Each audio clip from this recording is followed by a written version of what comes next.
I just want to see if it goes live here. I've got it actually set up on the other screen. That's the only problem when you set it up as a scheduling thing. Let's take a look. Oh, maybe it did. Hold on. Let's see if it did go live. See if I can reset it. And it did. There we go. Perfect. A little bit of a delayed reaction. Carlos is live. Yeah, I know. It's crazy. It was actually funny because the delay is way longer apparently when you don't schedule it. It's kind of weird. Listen, it has a button. I just figured I'd push the button and we were good to go. See, Eric, this is what happens when we don't have the national like Shark Week, but lamer. Right. Yeah. You push the button, you expect something to happen, and then all of a sudden it's like Eric playing with his chocolate stick. Nobody knows what's going to happen. Hey, don't worry about me and my chocolate sticks, okay? I try not to, Eric. I try not to think of it as much as possible. But anyway, good evening. This is a live edition of the BIC podcast, and that is because, frankly, we did not have enough content that would have filled a conventional recorded episode. So we've decided to fill in the gap the best way we know how, by having live content and by having interactivity with the chat. So you can hit the like button. Eric will pay for it. And you can also make fun of Eric in the chat. We may acknowledge some of it as we go along. So that'll be one of the main things that we'll talk about. We do have one or two little things we're going to talk about. We did have some fun cards that we're going to be sharing. So let me do the intro part of it. We'll get that started. This episode of the BIC podcast.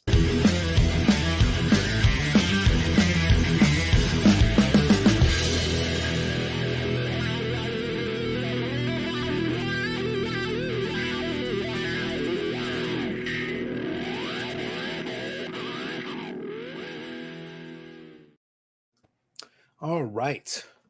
So going in the chat here, we're going to get started. Brandon's going to have a little piece that he wants to talk about first off the top. Before I do, I'll read these comments, get all caught up, and then I'll cede the floor to Brandon so he can say his piece. Zach here says, hit the like button, make Eric feel the pain. I love it. Stu here, good evening to you.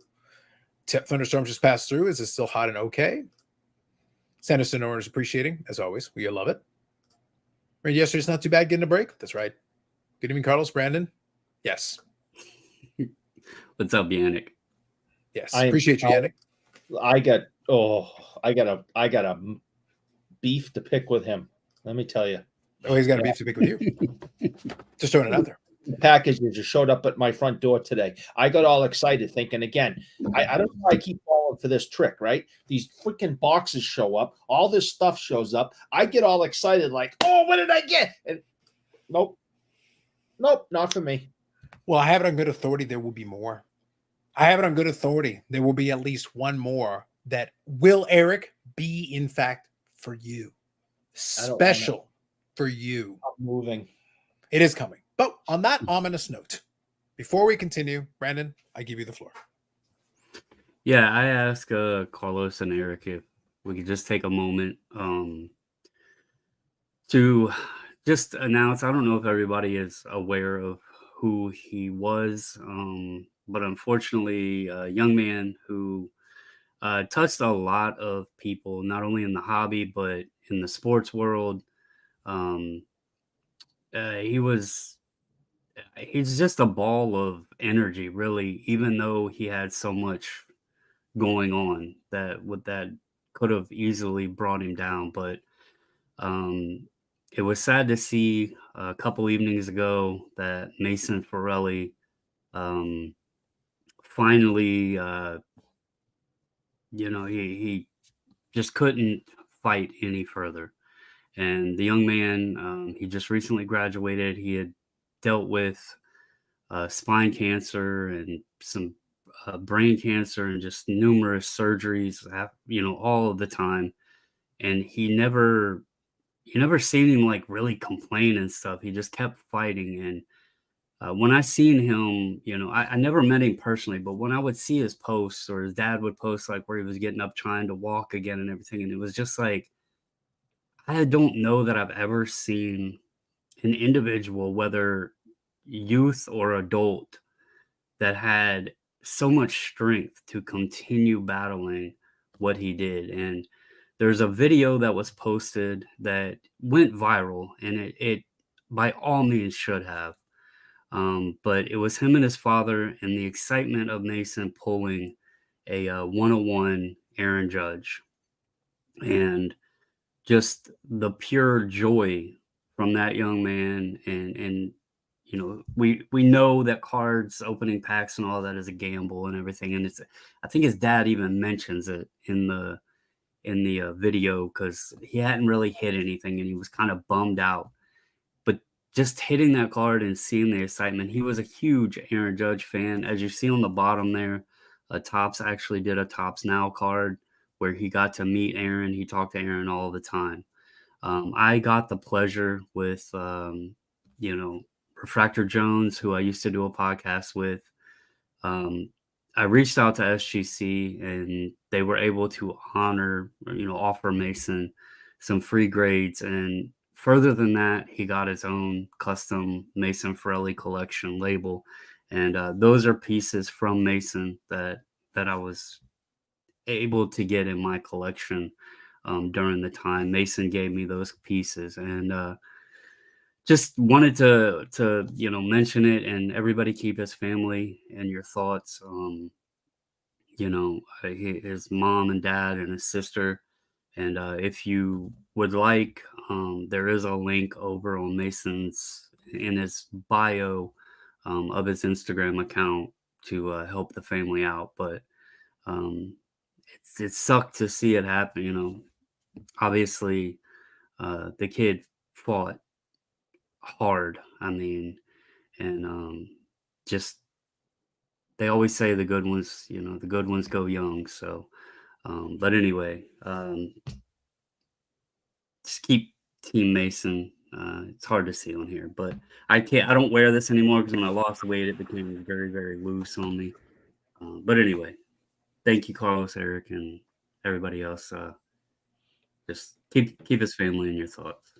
Well, thank you for bringing this to our attention. You know, I know that you were doing a lot with the grading stuff, and you know, I wouldn't have known who this young man was and what he was going through, and his, you know, and his relationship with his dad and all that, if it wasn't for you. So, you know, thanks for bringing that to our attention. And you know, there's just nothing sadder than a, you know, child passing. And Yeah.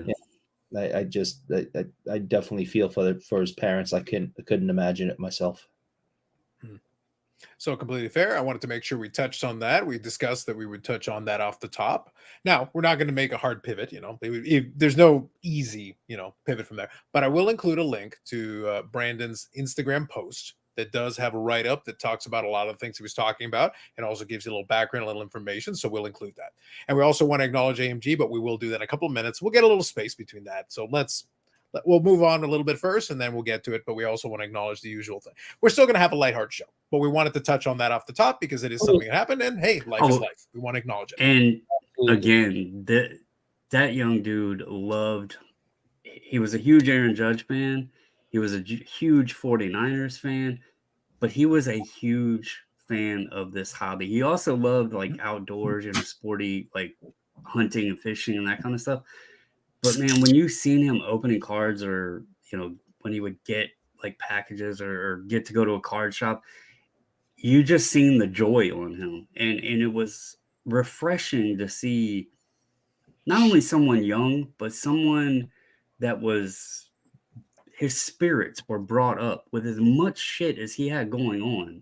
Something as simple as this hobby and the excitement of it perked him up a little bit. And I think that gets lost sometimes, that this is a hobby and it can bring joy out, you know, further past the dollars and cents. That's the point of it, right? That's the original point. Right. And you seem like that natural excitement from this young man, especially, like, I'm telling you, if you haven't watched that Aaron Judge video, go check it out. I mean, that was just an awesome moment. Not just for him and his dad, but the hobby in general. It was an awesome moment. So. And the fact that Aaron Judge kind of, you know, became a buddy to him and kept in touch with him, and that says a lot about him. And we love hearing good stories about athletes doing things like this, because let's face it, every single day it's another horrible story about some athlete doing some horrible thing. So, you know, whether it's DUI or, you know, straight murder, you know, we've seen it all. So I love hearing these stories where these multi-million-dollar athletes who have very busy schedules and are wanted and are being pulled in every single direction say, stop. I'm gonna focus on something that's real and important and is really gonna matter to somebody. So good for him for doing that. I wish more athletes would and stop all the bad stuff we see them pulling. I think that's fair. And I wish Eric would stop talking about Tom Brady. But in the meantime, we'll move on to the next one. You didn't say his name right. No, I said it correct. It's see, I in his villain phase, I'm a little more appreciative of Tom Brady. I gotta say, in his villain phase, like now that he's out of my way, I'm appreciating him a little more. Brandon, as is my way, I appreciate certain people more when they take a villainous turn. I do appreciate it. All right, so Jeff, you're good. I hate Tom Baby, and good evening to you and Philly Joe, absolutely. Carlos the gang, Philly's in a rain delay, absolutely. And we did get the condolences as well, so thank you, Jeff. R.I.P. Mason, condolences to the family, thank you, Stu, and Philly Joe, condolences, thank you all. So, like I said, we wanted to make sure we touched on that off the top because I know it's very important to Brandon, and obviously he had, a close connection to it. And again, I will include a link to that. So even though we're doing the live thing, if somebody checks it out on replay, you'll still be able to get those links and the usual things that we'll include in there. And the episode should still wind up on the audio version because I'll just cut off the beginning when I was trying to figure out if we were going live. So the people who check out the audio version will be the beneficiaries of us skipping ahead to the start of the show. So we'll get into that. And we will be acknowledging the chat as we go along because we're kind of hanging out here with you a little bit, especially since now it is the week of the National officially. Some folks are going to start traveling today. Some folks are going to start traveling tomorrow in the next couple of days. So we'll have that. But we'll touch on a couple of different things. So one thing I did want to touch on, last episode, we actually had some really good comments that were included in a couple of different things. I'll touch on a few because there were some good ones. They brought up some discussion. We had a couple of discussions related to especially previous follow-ups, a little bit about that hobby burnout topic and things like that. So that was good. So Yannick also included here. Fun episode, guys. Can't wait for the comfy shoes countdown.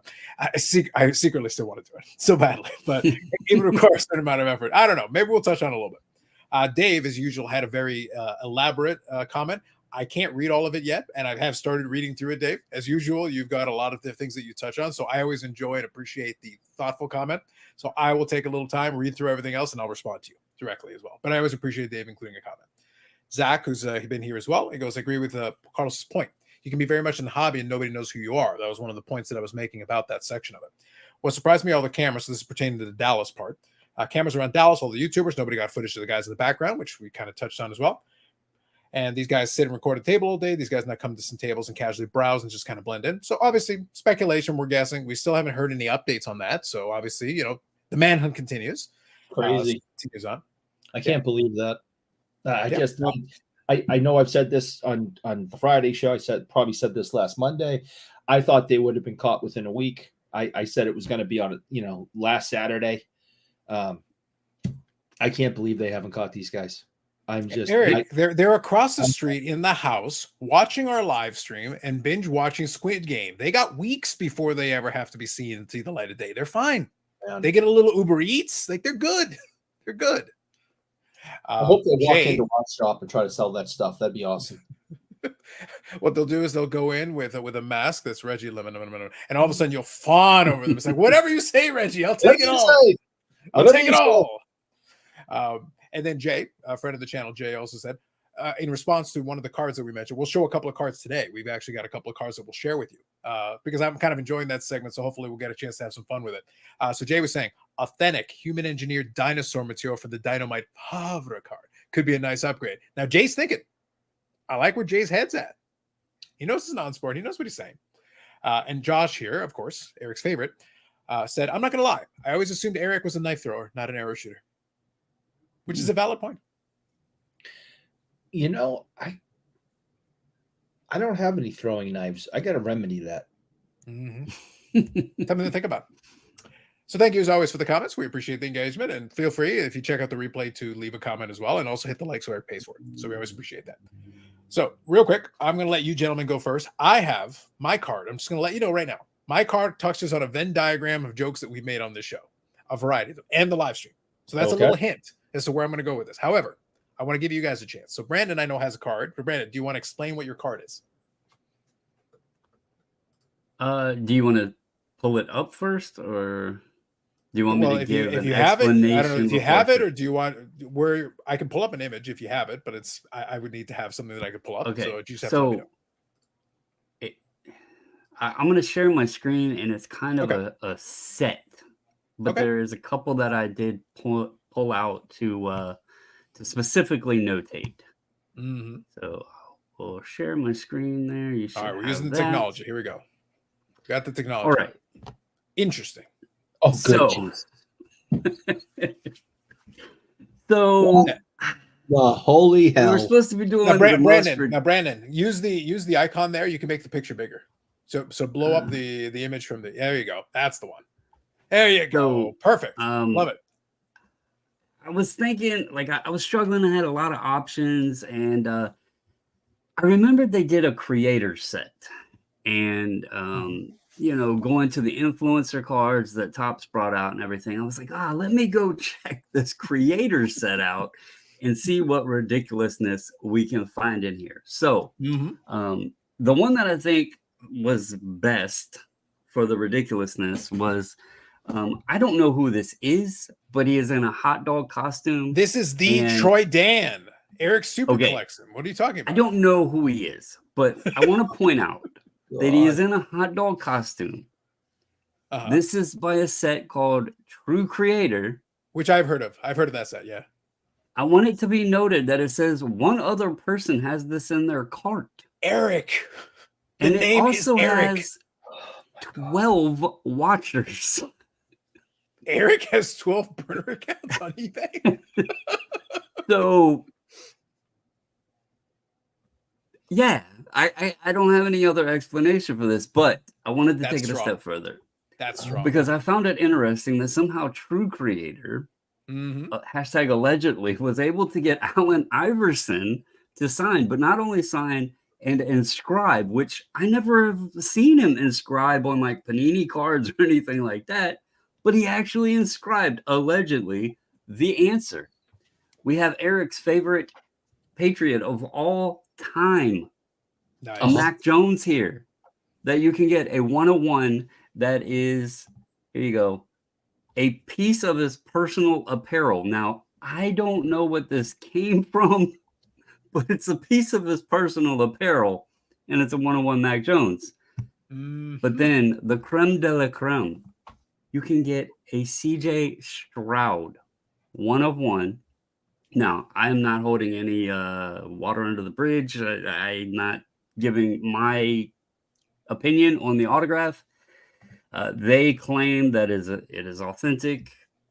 Take it for what it's worth. But what I did find a piece of his personal apparel is a football. Yeah, and his personal apparel is a piece of football. But what I did find interesting, and if you are a CJ Stroud collector, this card could interest you, because it has CJ in the number 14, which is not a common image for CJ Stroud.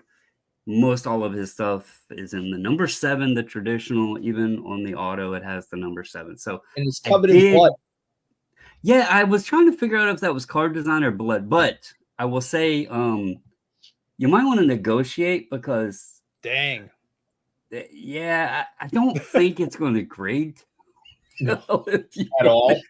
So look, Brandon, I gotta say, so I appreciate that you took the spirit of. So this segment, folks, is a segment that we started last week that we're workshopping here, where we find a silly card, a dumb card, a funny card, whatever. It's open ended. It can go whatever direction. Brandon, I appreciate the thoroughness of having multiple pieces. The answer is Troy Dan. The card. It's Troy Dan. It's all Troy Dan all day. It's Troy Dan. You won the competition. You didn't have to show the other one. Troy Dan. Troy Dan's the play. I've got a fun. I just can't believe it actually has watchers. It doesn't matter. It doesn't matter what the rest of us pull up. You win. Troy Dan's pretty strong, man. Troy Dan's pretty strong. Holy Jesus. So Eric, what say you? What do you have? How do I follow that nonsense up? The sad part is I don't think you're even going to be able to follow mine. So I'm giving you a chance right now, but I think you're doomed right now. I thought this was interesting because I'm into vintage hockey, so my brain immediately went to vintage hockey, and I didn't know about Troy Dan. I still wish I didn't know about Troy. But your Dan. life has now changed forever now that you know Yeah, about Troy and Dan. I wasn't expecting that at all. So, so here is a 1971-72 common Ross Lonsberry card from the LA Kings. No big deal, right? Well, here's a Rogie Vachon, 1971-72 LA Kings. What do you notice here about these cards? Rogie's on the same exercise regimen. He has the exact same hair placement on his neck and chest. Wears his uniform with the same creases in it. And for some reason, his face is pinker than his neck. Now, and don't forget about the flexibility in his neck. He can actually turn his head, whereas Lonsberry can't. Right. So I've always found this Rogie Vachon card to be one of the most ridiculous. It's up there with some others, which I'll bring up in the future. But the fact that they just put his pink face on, this Ross Lonsberry card and said, "Oh yeah, the consumers are gonna love it." Well, it just tells you that's I don't that's even think 50. they centered it very well. No, the point of that one, Brandon, is that's 50 years ago. Their version of the airbrushing. They're like, just stick his head on the other body. So remember that controversy when they took the Eric's favorite athlete of all time, Tom Brady, and stuck him onto that Expo card was a different body, and it was a whole big deal. It's like, well, in 1971 they already did that. It was even more overt, like the difference between the head and the body. And I can give you 100 more examples of this type of nonsense, but this one always just stood out to me of just how ridiculous it looks. Because look, he got a little sunburn. His face and neck are not the same color. The matching skin tone is, I think, what sells it. The matching skin tone is what really sells it. Yeah, and it's like you even, Ross has some neck hair and some chest hair, and Rogie's got the exact same pattern. That's just remarkable to me. Maybe they had a team groomer, manscaper. I don't know what you would call it. They had a team of manscaper. If they had waited much later, they could have gotten the sponsorship. Yep. If they had waited much later, they were way ahead of their time. Way ahead of their time. Well, that's where my mind went when came up with this idea. I obviously need to reevaluate. You need to work on it, man. You need to work on it. How about this? Give me one more. Give me one more chance. Hold on. So the craziest card that I have in my possession would be this one. It's insanity. It's insanity. That's just insane. Who does this stuff? Crazy people. My wife. Crazy people. Crazy people. Anyway, moving on, Eric. Moving on. Stuke says floating head found a body. Facts. Saddler fan says this is more evidence that hockey's not real. Exactly. I've been saying this all along. I can't even argue that point. No, you really can't. Now, Brandon, I think, look, I'm actually going to take a poll to this. Since we're doing a live, I'm actually going to have a poll. I'll give everybody a chance so they can all vote for Troy Dan. We all know that's the correct answer in this case. Troy Dan wins all. But nonetheless, I still want to share this with you because I still think it's appropriate. It is a Venn diagram of jokes that have been made on this channel. So I want to share it with you. Nonetheless, it's no Troy Dan, but I still think it's worthy to take a moment and look at. So we're going to take a look at this one here. So I'm going to share with you, ladies and gentlemen, I give you the Chosen Rosen dinner plate. The dinner tray, Chosen Rosen. It is the Venn diagram of the Chosen Rosen and Eric's favorite grading company in dinner tray format. This is the dumbest fucking company that's ever been put into play. Oh my God. This would have only okay, I'm gonna give you this was good. This was very good. Listen, in a world without Troy Dan, Brandon, in a world without Troy Dan, this is strong. In a world without Troy Dan, it's pretty strong. Are you buying this? I tell you, I tried to buy it. I actually got outbid. That's even more impressive. But I'll tell you what would have beat Troy Dan hands down. And that would have been the dinner plate Mhm. It would have had to have been sold as a lot, but the dinner plate with a Chosen Rosen coaster, Absolutely.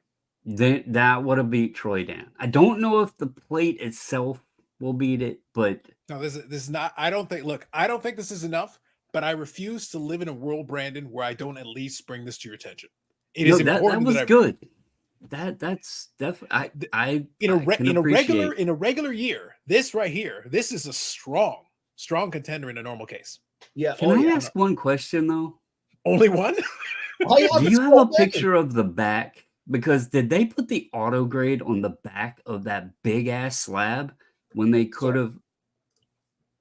I can find it. I'll see. I basically downloaded a picture because the auction actually finished. This is the worst company in the entire world, not just the hobby, in the world. This is utterly ridiculous. They had no other option. None. But none. They had nothing. With all the plastics and all the technologies, this is the best that this shit ass, I can't say those words. This shit ass company has come. You continued. I love it. Okay, so this is so here it is. Okay, so that's the back. It is a flawless card, and yes, it does have the auto grade there. It's a 9 auto grade. Very tiny on the back. Very Listen, much people, so, yes. the whole big ass top of this slab and this tiny label.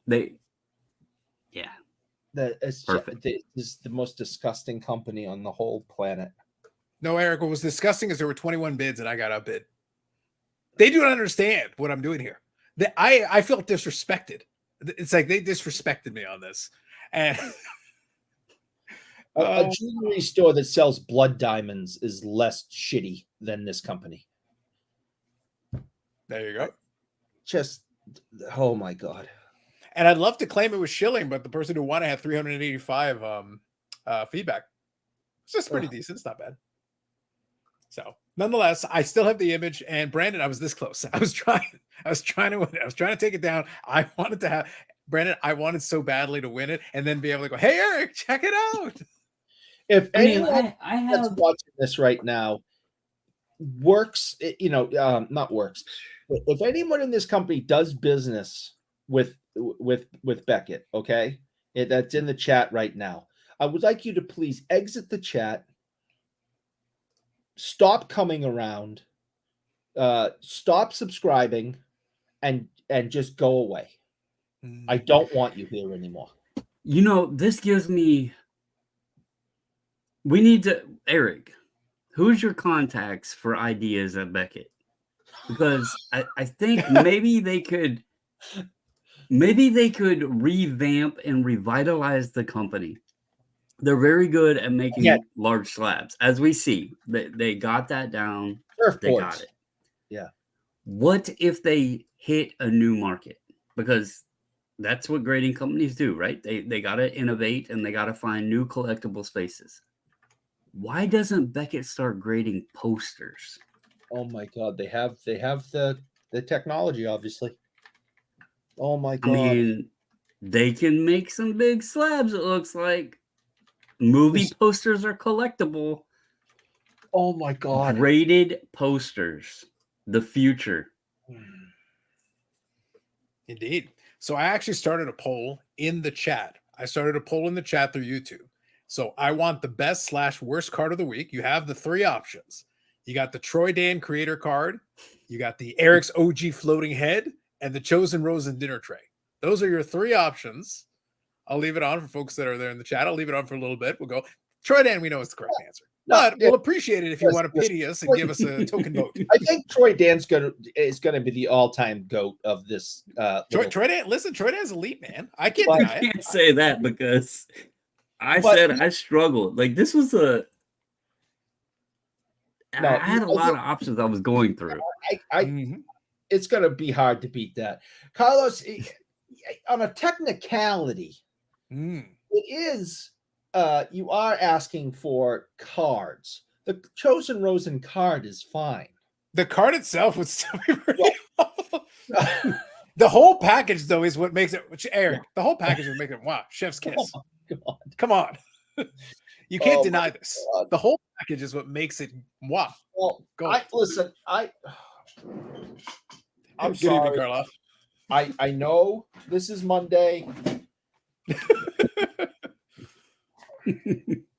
I know we saved this for Friday, but I cannot. I can't. I just can't. Mhm.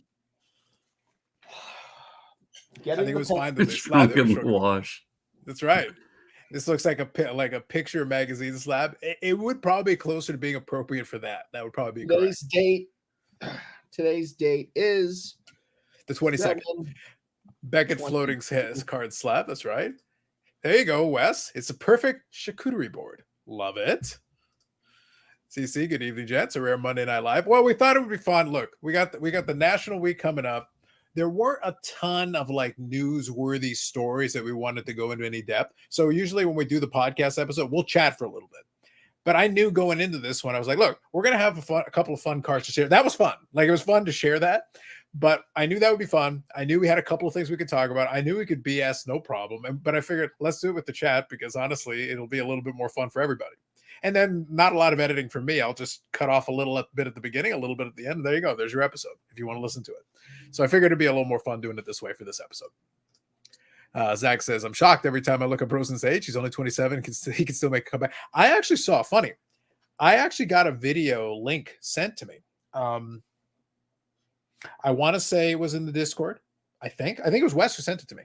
And it was somebody who actually analyzed the Chosen Rosen to try to figure out what the problem was, like why this didn't work out the way that it might have.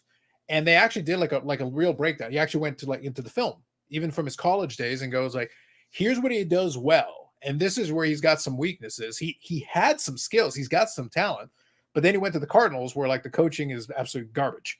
So the problem is he has some very clear weaknesses, and he literally showed it with the tape. He goes, this is where he makes mistakes. You have to coach it out of him. The only way it's going to work is if you coach it out of him. But they literally gave him 1 year, threw him into the garbage can, got Kyler Murray, and then gave up on him. And it's like, well, you're not going to. And unfortunately, he got in his head that he was better than he was, never got the coaching that he probably would have needed to make the adjustment. Maybe it could have turned out different. If he had taken to the coaching and he had proper coaching there at the NFL level and be like, hey, here's your weakness. This is what you need to work on. Fix this, and you got a shot. But I've always felt with the way the NFL draft is approached, especially, I don't know, the last 20 plus years or so, to come into a situation where the worst team in the league by far, and usually it's no question they're the worst team in the league, gets the first pick. And so often they take a quarterback. Mm-hmm. I've always felt like it's setting potentially the best quarterback of the draft. And I'm saying potentially because we've seen some players that got taken later do better. But it's setting them up for failure because everybody thinks, okay, you were this top player in college or maybe a Heisman winner or so many expectations coming in, but you're going to a crap team. And like people expect them to be magicians and just turn the entire team around. And they don't look at the full picture that maybe the quarterback that was already there wasn't terrible, but he didn't have a line or didn't have wide receivers or he didn't have a defense on the other side or, whatever. Football is such a large team sport that placing one piece on the shittiest team in the league usually isn't going to be the solution.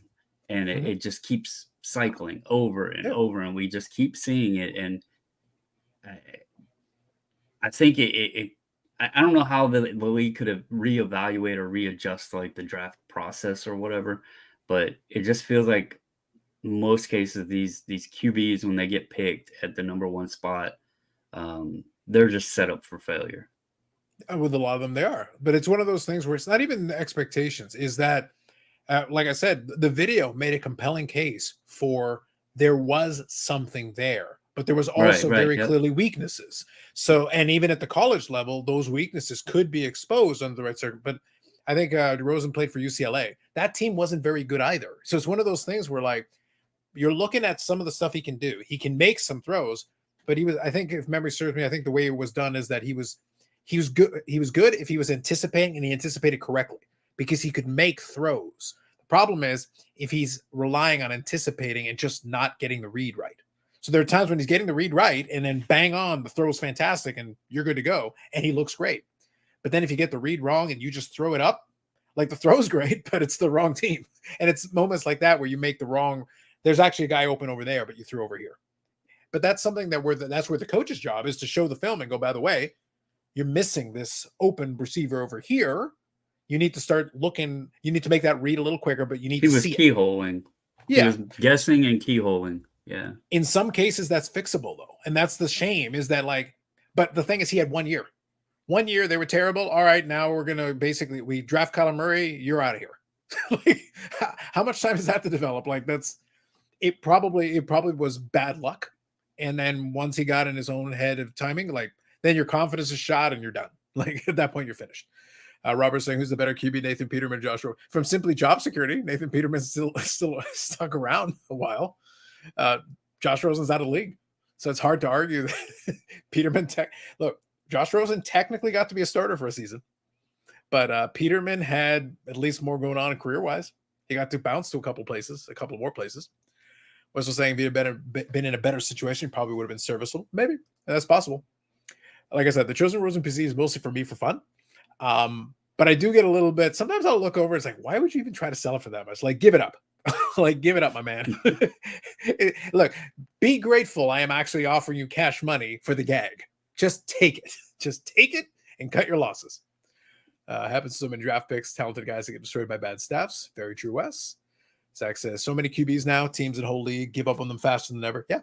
Yeah. But take the same draft, right? Lamar was right at the end of the draft. They gave him time. They said, oh, well, yeah, I don't expect you to go, because he wasn't really known as a pocket passer. And even at the beginning, when he was having some success, they weren't looking at him as pocket pass. Well, then steadily he starts making more passes in the pocket, but also running, but also passing. Well, you ramp it up. If you just expected him to throw for 5,000 yards in year one, you're screwed. Then you throw him on the bench, you throw him in the scrap heap, and he's done. And you don't get the benefit. I think he is a 2-time MVP now, isn't he? Mm-hmm. So you don't get that if you expect in year one that you get a finished product. No, you got to develop it a little bit. You got to give him a chance to at least work on some of those pieces. So he says, Rosen to CFL. So I actually had this conversation with somebody. I've had probably a couple people. I said, look, I joked about it. But honestly, look, I don't care one way or the other. I'm buying the Chosen Rosen stuff again as a gag. It's fun for me, and I can put together an amazing, like for his rookie year stuff. I've got some really nice stuff that if the quarterback was even decent, would be ridiculous. One question. Go ahead. What are they, the true rookies? Yeah, how do you? I've got so many of them by sheer numbers. I probably have the true rookie. I don't know what it is, but I probably have it. I probably got one somewhere in there, somewhere in that pile, Brandon. Somewhere in that 1,600 count box, the true rookie resides. I'll let the viewers decide. Well, if you really want to find out what a true rookie is there any type of literature? Not yet. Hold on. We're getting there. Not yet. Let me finish this. So the point that I was making is that in that conversation, I said if Rosen actually wants to have, I don't know at this point if he even wants to really give it a go. But if I was advising, I'd be like, go to the CFL, go to the XFL, go to the USFL, go find somebody that can coach you a little bit. Find somebody that'll give you a shot. You never know. Weirder stuff has happened. Joe Flacco was literally on the scrap heap. He was left for dead. There was no chance he was ever going to, like his career was done. And they brought him off the couch and he was able to at least have a good season. Had his best was way better. Yeah, for the Browns. Joe Flacco at his best was way better, but the point is he was on a couch. Like he had already been given up on. Like they figured he was done. Who knows, man? Weird stuff happens. But the only way you're going to know is if you try. And you have to go somewhere where they'll give you a chance. But you gotta actually play. If you don't play, there's no chance. You gotta actually go somewhere and play. Peterman wasn't he on Seinfeld? I don't know. Maybe. Tommy Maddox is a good example. He went and had a great run in the XFL, won the only XFL championship in the early iteration of the XFL, got to go play for the Steelers, had a nice run for the Steelers. Like he was also a guy that was like, oh, this guy will never amount to anything, but he had himself a nice little run. It happens, man. People love a good comeback story. Imagine if the guy humbles himself and goes, "Fine, I'll go play in the CFL. I'll give it a shot. Let's see what I can do." And you never know if he came back, Eric, in a couple of years after playing in the CFL and finding something. That'd be a great story. People would love it. Oh God, yeah. It's a good for you, man. But you got to go. You got to go humble yourself and give it a shot. Zach says Rosen just had bad luck considering his team just drafted a better QB before Rosen even had a chance. Yeah, one season and you're done. Who did they draft? They drafted Kyler Murray right after. They basically gave him one season and immediately drafted Kyler Murray. So like you get 1 year. Oh, the team sucked. Yeah, they sucked with Kyler Murray too. It's not like Kyler Murray fixed it. He's had some struggles as well. So it wasn't a one guy problem. It was an organizational problem. Will, this is pre-tape. Don't lie to yourself. This is not real. D206 Kid, good evening. Tommy Maddox was the poor man's Kurt Warner. He still has a great story though. Yeah, but the point is he came out of nowhere. He was done. There was nothing happening for him. He had that XFL run, went to go play in Pittsburgh. At least he got to play in the league and had a little bit of success. He had a little taste of success when people figured he was done. It's a good story. It's nice. So it works out. The Kyler character in Cobra Kai kills me. I changed my name if I were Kyler Murray. There you go. Again, Will, pre-recorded. But yes, so Eric was talking about the true rookie. So one of the things this past week, again, we're a little news light. But did you get my text? Did you send me a text? A couple of seconds ago.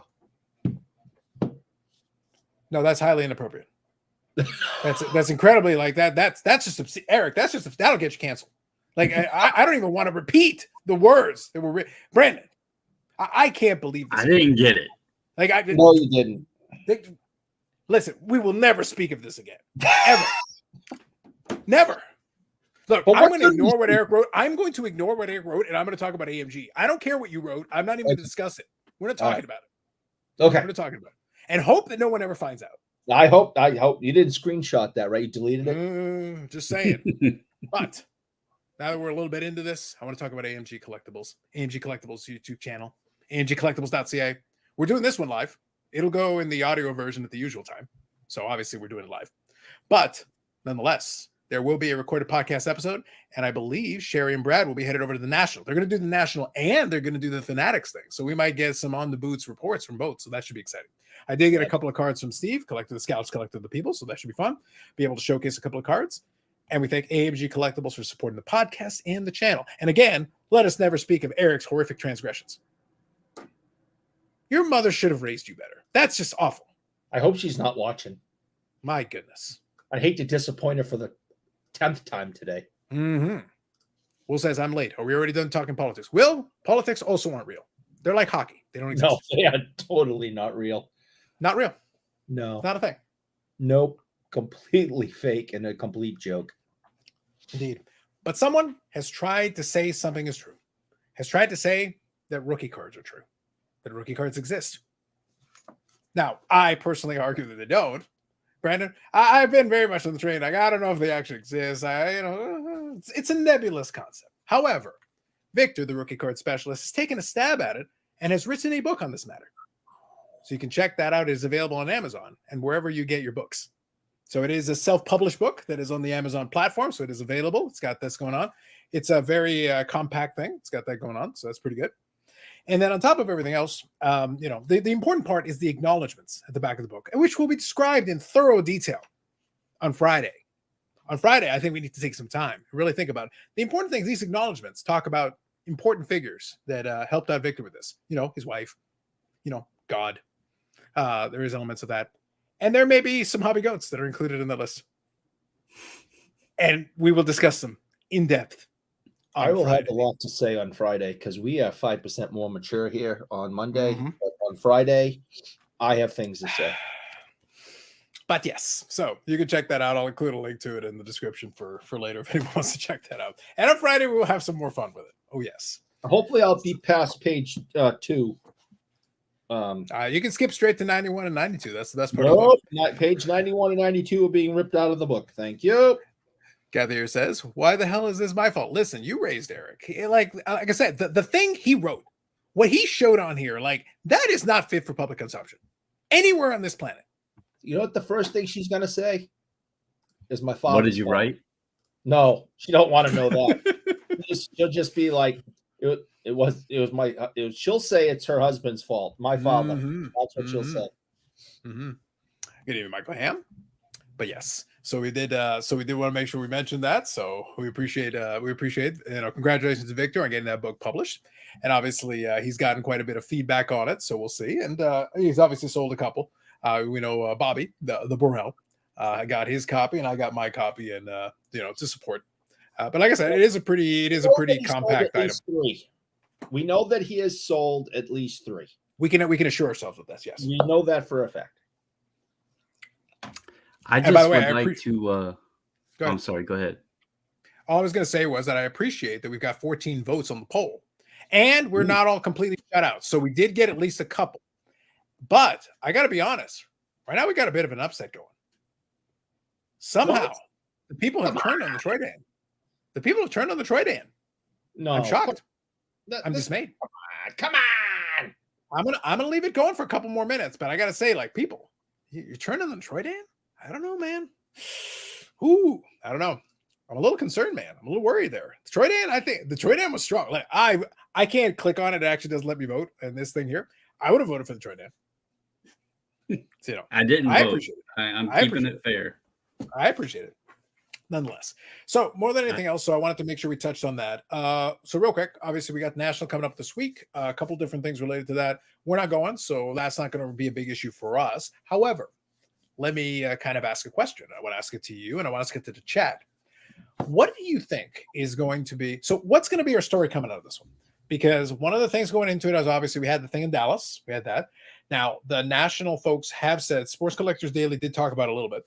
They are going to do a little, they have specifically stated that there are some things that they're going to do. They've made some tweaks to try to give a little extra security. But again, you're talking about a massive convention space. You got to take care of yourself a little bit as well. Exactly. You have to do a little bit of the work. You have to be your own security. And as much as we support the victims of that crime and that heist in Dallas, we can say that things probably could have been done better on their part without insulting them or attacking them, because I don't want to kick them when they're down, right? We already decided this and we talked about this, but you can see in the video, I think they learned a very, very hard lesson. And I think at their next show, which is probably going to be the National, I would assume, they'll be doing things very different. For sure. And like I said, though, I think it's good on the National folks to be responsive to it, to just be saying like, look, we'll try to add a little bit more to make people feel comfortable. We'll try to help out as much as we can. But again, you got to consider they got 500,000 square feet to cover. Like that's a lot of there's only so much you can do other than posting a police officer at literally every booth. Like there's only so much you can expect. Like it's not reasonable. That same trick is going to work on a cop. You send some kid over and, Mr. Police Officer, I'm lost. Got his attention. All right. I mean, that's the easiest scam there is to just get somebody's attention and then steal from them when they're not, have another person steal from them when they're not looking. It's not rocket science. Yeah. So I only pose that as one example, as one option. Yeah. But what I'm curious about is what you folks think is going to be the takeaway or the thing. Do you think it's going to be an announcement from somebody? Because again, they'll be there, so they could announce something that could be that's a possibility. Will it be another high-profile attempt at a theft? Maybe that could be a thing. Could it be something else? A big item is found, a big card is sold, or a big transaction happens. Because we're going to get a ton of logs and things, so there's a lot of folks that are going to be documenting a lot of different items. So what I'm curious about is what you think is going to be our takeaway right after the National happens, because we also got 3 nights of trade nights. So you could have some stuff coming out of that too. That's another possibility. What's the headline that you're thinking is going to be the one that we're going to get coming out of the National? Open to the chat as well. I'm going straight with Beckett does something stupid. That is their MO. Their MO. I'm always going to go with that. Beckett's going to do something stupid. In a week, next Monday, it's all going to be, oh my God, did you see what Beckett did? Or tried to do and then backed off on. Well, then changed their mind in the middle of the show after spending hundreds of thousands of dollars and upsetting every single person in the hobby, then go, nah, just kidding. Freaking morons. So Will says, Carlos, are you sad that you're not spending money in an overpriced hotel room in Cleveland of all places? Devastated, Will. I am inconsolable. That's true. Inconsolable. Yeah. I'm going to go. I don't feel like that the hobby is in a place right now where we have an individual or a star that is on a peak of hype. Now, obviously, there's, you could say Wemby or whatever, but he's through his rookie season. So it's not like, he's in the prime of his hype. You have Caitlin Clark in the WNBA. You had Stroud with a strong rookie run, but he's done his rookie season. I don't know who anybody would be searching, like the hot person that people are searching for, really. And I think another takeaway is going to be something that we've seen carry on, where you hear a lot of times that the dealers are overpriced. And Will mentioned, going to these shows, you got a lot of expenses that are incurred with them, and then when you get in the doors, yeah, you're there to hang out and all of that, but it sucks the wind out of your sail a bit more when you go and maybe you find something and it's not at a price you want. And so it's going to be interesting to see what that vibe is with like dealer prices and stuff. And you also have, I think the National really presents how, as big as this hobby is and how it's like one thing, it's very categorized and broken down, because you might hear the vintage guys say that it was an awesome show and they found some pieces that they had been looking for, or something came up out of a collection that they had been hunting, and then the ultra modern guys might not enjoy it at all, so it's you got to take it into pieces. But I just I don't know. I talked to somebody that went to Raleigh over the weekend, and he said the most popular thing at the Raleigh show was Pokemon.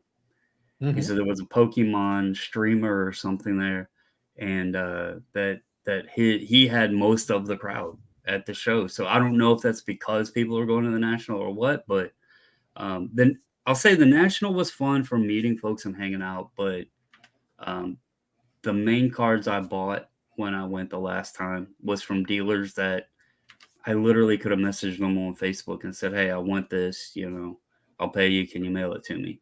Or could have met them up in Chantilly. It wasn't like necessary for me to travel to get this stuff that I bought really from the National. So, but I will say I do have Chantilly right in my backyard. So that is a benefit. It is a larger show. So. Very true. CC says it would be hilarious if the thieves brought some of the stolen cards to the National to sell. Would love to see that. I think the play is for them to. I think the play is for them to do it in trade. With Ashish at his booth. Yeah. That would be a story. Yeah. Any interest in buying these? Are you buying?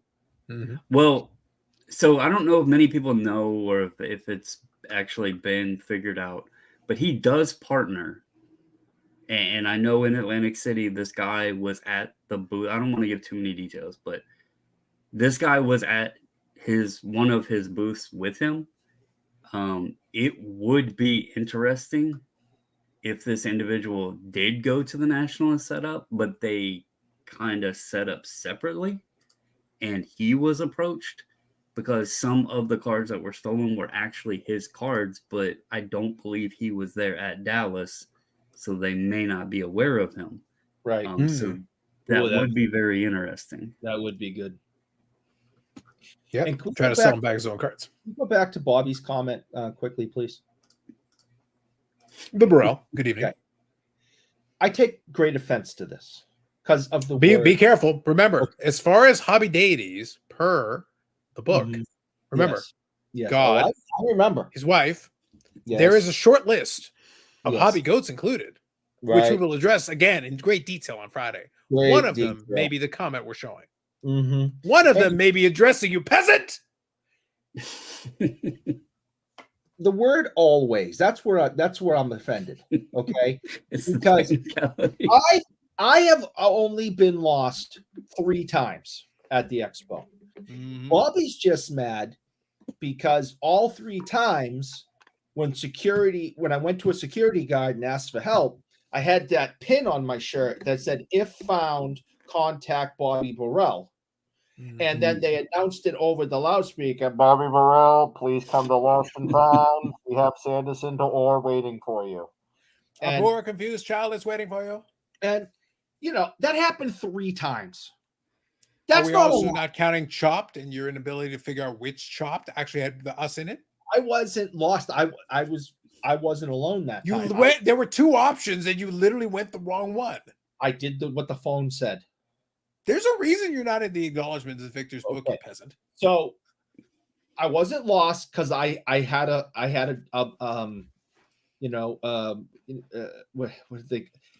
study. I had like a study buddy with me. So I wasn't lost. I had like a I had a helper who was no help. Clearly. So Will says, Bobbles, I would say Carlos Alcaraz. By the way, when he won his major tournament, I got a lot of congratulations for that. Just saying. From a pure sports component, but not collecting, since tennis seems niche to me. It was fun because his name is literally, you invert 2 of the letters, and it's exactly the same as my last name. Bobbles, meeting you would make Cleveland tolerable for me, but barely. Alas, Bobbles, you are not here to save us in Cleveland. Well, at least that makes me feel humbled that it would make it barely, and I want to stress, he did notate barely, but it would be tolerable for him. So you could have spread the good word of Troy Dan. Based on this poll, I feel like not enough people are appreciating the Troy Dan. It hurts my feelings. There's 12 people watching it, but there are 17 votes. So right now we got more votes than watchers of Troy Dan. Oh. So I'll leave it going for another 10 minutes. For anybody who comes in a little later, the best and worst card of the week poll is in the chat. I have not voted, so I have not tainted the results. We have not voted on it. It literally doesn't let me, so I can't. But I'll end the poll in about 10 minutes. If anyone has not voted and wishes to vote, use your democratic right. You've got 3 options, so feel free to select the one that speaks to you. Stu says here, wonder how the Uber load is with transportation to and from hotels and Airbnb. So this is actually a really good point, because the biggest difference between the Chicago show and the Cleveland show. So there's a couple of big differentiators. One of them is that the Cleveland, from what we understand, haven't been there, the IX Center is apparently better situated as a convention center. It is going to be a rectangle, so it's going to be a little bit more straightforward to follow. You'll be able to go up and down aisles and all that. It'll make a lot of sense for people who are seasoned convention pros, so to speak. People have been to these conventions. So that's good. That makes it a lot easier to track down certain things. The amount of space will be a little bit less, but it should be pretty straightforward to figure out how to get to and fro and get to different things you want to get to. But the thing with Chicago is that they got a bunch of hotels right beside the convention center. So the convenience is you're right in close proximity. You can literally walk out of the convention center and go to one of these hotels or go get a bite to eat or whatever. But in the Cleveland situation, you're probably going to need a vehicle of some kind or access to one, be it Uber, something like that, just to get from point A to point B. That's why they're doing the trade nights in the building. So they've actually set it up so they're doing the official trade nights inside the facility to make it convenient for folks. Otherwise, they'd have to go travel somewhere else, which would be a little inconvenient. So that is going to be different than the Chicago version.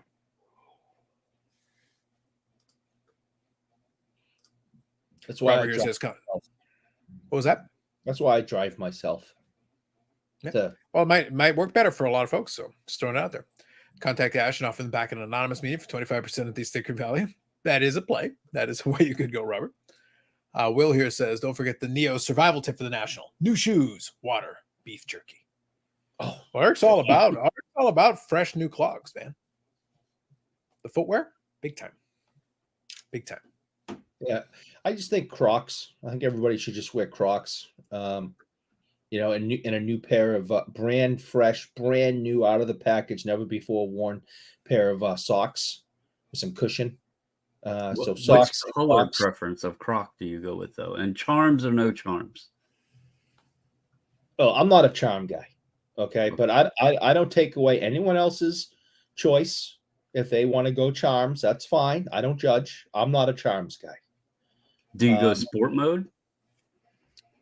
Well, Eric, based on that text message that will never be discussed again, are you sure you're not a charms guy? Well, you said you would do those charms. I cannot repeat those words. I listen. That's private. Just That's saying. private. You shouldn't be. No, just stop. That's private. I'm never sharing pictures with you again. I would rather you didn't, just in general. As a general policy, I would rather you did. But just questions that will only be answered on Friday.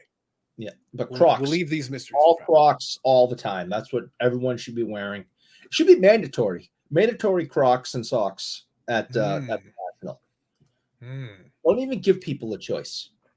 You want in, it's Crocs and socks. There you go.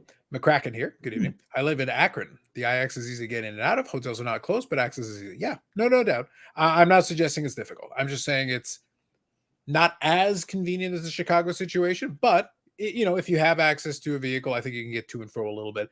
It's just that things are not like across the street. That's all. That's basically all. The only differential we're making is that it doesn't have quite that level of convenience. You do have to plan a little bit ahead, so I think that is going to play into it for some folks. It's just something important to note. Yeah, especially if you want to get some of the other things around. What's that? Don't wait last minute like I did, and our hotel was 20 minutes away from the convention center. And it is an issue. It is an issue.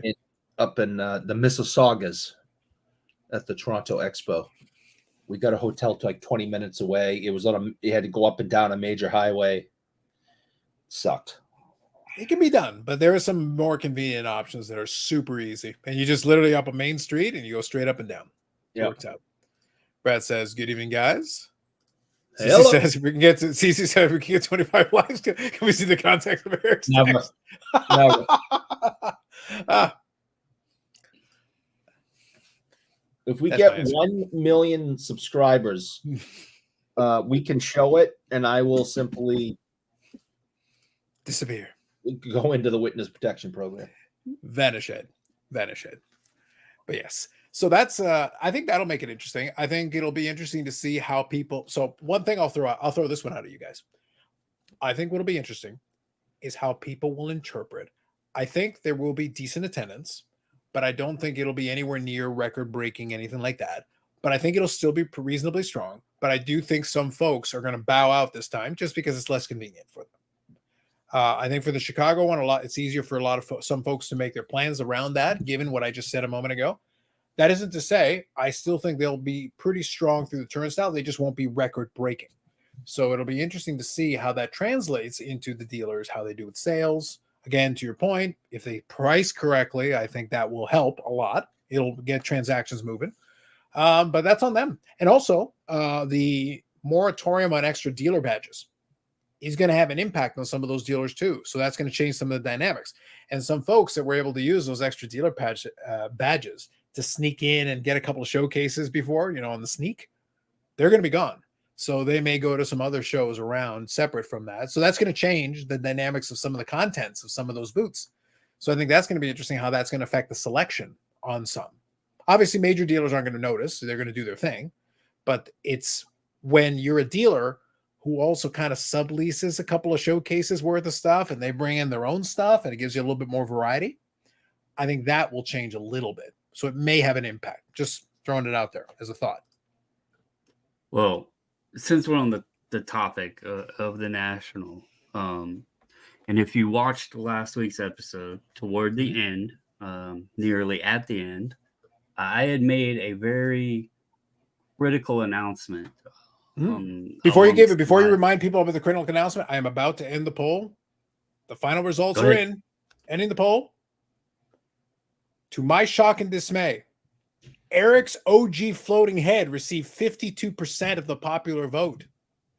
Wow. Troy Dan Congrats, and the Eric. Chosen Rose and Dinner Tray got the other 23% and 23% respectively. 52%, more than 50% of 17 votes went with the OG floating head. I wouldn't have seen that. I would not have predicted that. Eric, unlike other places, this is a legitimate democracy. We accept the results. I need a I recount. disagree, but we accept the results. I blame Florida. Yeah, Florida man. They probably screwed up the count. His comments on the screen right now. So That's right. I'll be debuting some very special cards. I can only imagine. That's right. Bobby here says major drop in attendance, especially with the Fanatic Show. I think the Fanatic Show will be impactful. I think that for some folks, they may make a choice. They may choose one over the other, and that will obviously have some impact. I think that's going to be a key. Only one show is going to have Tom Baby at it. And everyone's going to go see Tom Baby. Including Eric. McCracken says a vehicle will be a must. You were right to get around. Yeah, absolutely. That's what I say. Like, you just have to factor it in. It's not a disqualifier, but you have to play. You have to make sure you plan for that. Plan for that, and your life will be easier. Will here says O'Hare is much bigger. If you're doing the middle of the country geography thing, Chicago's a no-brainer. You could argue for Dallas if they didn't already have their thing going. Yeah. And I know after this show, it's going to be the next 3 years are going to be Chicago. So people that like Chicago, you're going to get a dose of Chicago for the next couple of years. Talk to some dealers. They don't think they will get checked. Not enough manpower. We'll see. Yeah. We'll have to see. I know they've limited the badges a little bit, but I guess we'll have to see if they actually do any checks on it. Brad says, I'm just going to get in on Mojo Sports videos, as you should. I'll watch for you, Brad. That's right. Brad is a homie with a good old Mojo. Mojo has been good on getting Brad in those videos. The long-awaited Prism card will be debuted. Well, he actually wrote debuted. Yeah. Debuted. Debuted. Yes. I was trying to get a media badge. Still haven't heard back. Did you tell him that you were going to debut Ted, the Prism card? That might have helped your case. Saying, throw it out there, Ham, you're going to have to remind me what you're talking about because I don't really know and I don't want to ruin any surprises. Or have Carlos tell me if he knows or whatever. Well, look, I don't know exactly what he's talking about, but he's talking about a Prism card. He's talking about making he's probably making a card that's Prism style. So the question is, I'm guessing a Mike Ham card that's in Prism format. My guess. I want one of those for my dartboard. Bold. Well, Bold. What I was saying before the poll ended. Yep. That was the time. Go for it. Due to my mishap and reluctant nature of going on and buying Jason Robertson, and I did not want to let the people down. And is our long national nightmare over? The national is, it's proceeding. I went on to a favorite of the Card Hobby, the website. Not sponsored. # not sponsored. I'm not a veteran of the website, but I went on to check out some cards or check out my cards, as you may know. We're almost there. I spent $1.55 this evening, and I purchased 5 Jason Robertson cards. So I think I will be doing my shopping, my national shopping on ComC's website and build up a little stash, a pile of stuff to maybe get sent home and see how long that takes. But the drought is over. I have officially purchased some Robertsons. And if you're wondering how I got them so cheap, I started cheapest and I'm working my way through the list of just ones that. Well, in honor of this, Eric, in honor of this, I had to prepare myself. In honor of this, on a special Monday night live stream episode, I'm cracking open the second beer. Oh boy, I don't think it's ever happened before. No, not on Monday. Not on Monday. Like, listen, with this kind of bombshell, with Brandon saying, like, he's back on the Jason Ragan Bender. He's back on the Jason J. Rob Bender. Woo. Yep. It's time. It's the national. Got to buy cards. Got to spend that money. Pump. Yep. I'm scared. Will says, Carlos, when Alcaraz first burst on the scene, I had trouble keeping your two names straight. So did I. And I know the difference, and I still can barely keep them straight. It's crazy. I just love the fact that it is so close. Like, literally, people read it and like, Congratulations, Carlos. Listen, my tennis skills are not to be questioned. Well, is that Carlos's nickname Jerk? Because I could see where it'd be confusing if both you had a nickname of Jerk. How do you know he isn't? That's what I'm asking. Maybe Carlos Alcaraz also thinks that you need to be abused for your Reggie lemon love. Maybe Carlos Alcaraz saw your inappropriate text message and is now your mortal nemesis. I can see Maybe. that. I can see that. Maybe. I'm just throwing it out there. Just saying. It's possible. CC says, you hear that Fanatics Collect's first official weekly auction crashed last night and they extended the auction tonight. Thank you for bringing that up, CC. We did briefly discuss that. By the way, on the Friday, I posed that question. Every time that PWCC, the artist formerly known as PWCC, and now Fanatics Collect, made some kind of a change, in this case, like we changed up the domain, it looks like it's mostly cosmetic because a lot of it should be very similar, but given that they're supposedly adding more specific trade functionality as opposed to what they were doing before, I guess, and they still got the vault, they've still got all that stuff, I posed the question. I was curious if that change with the domain and everything would have any impact and if they would have any technical issues on their first week. Weekly auction is the one with the more volume. So if you're going to have a technical problem, that one's going to stress test you more. Did you check everything? Did you dot your I's and cross your T's? The answer seems to be no.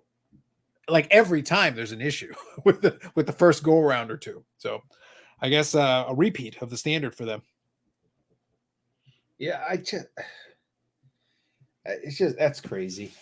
I'm hopefully with Fanatics money behind it, they can actually get some real IT guys in there to fix whatever the hell is wrong with it, or make the server bigger, or whatever the hell it is that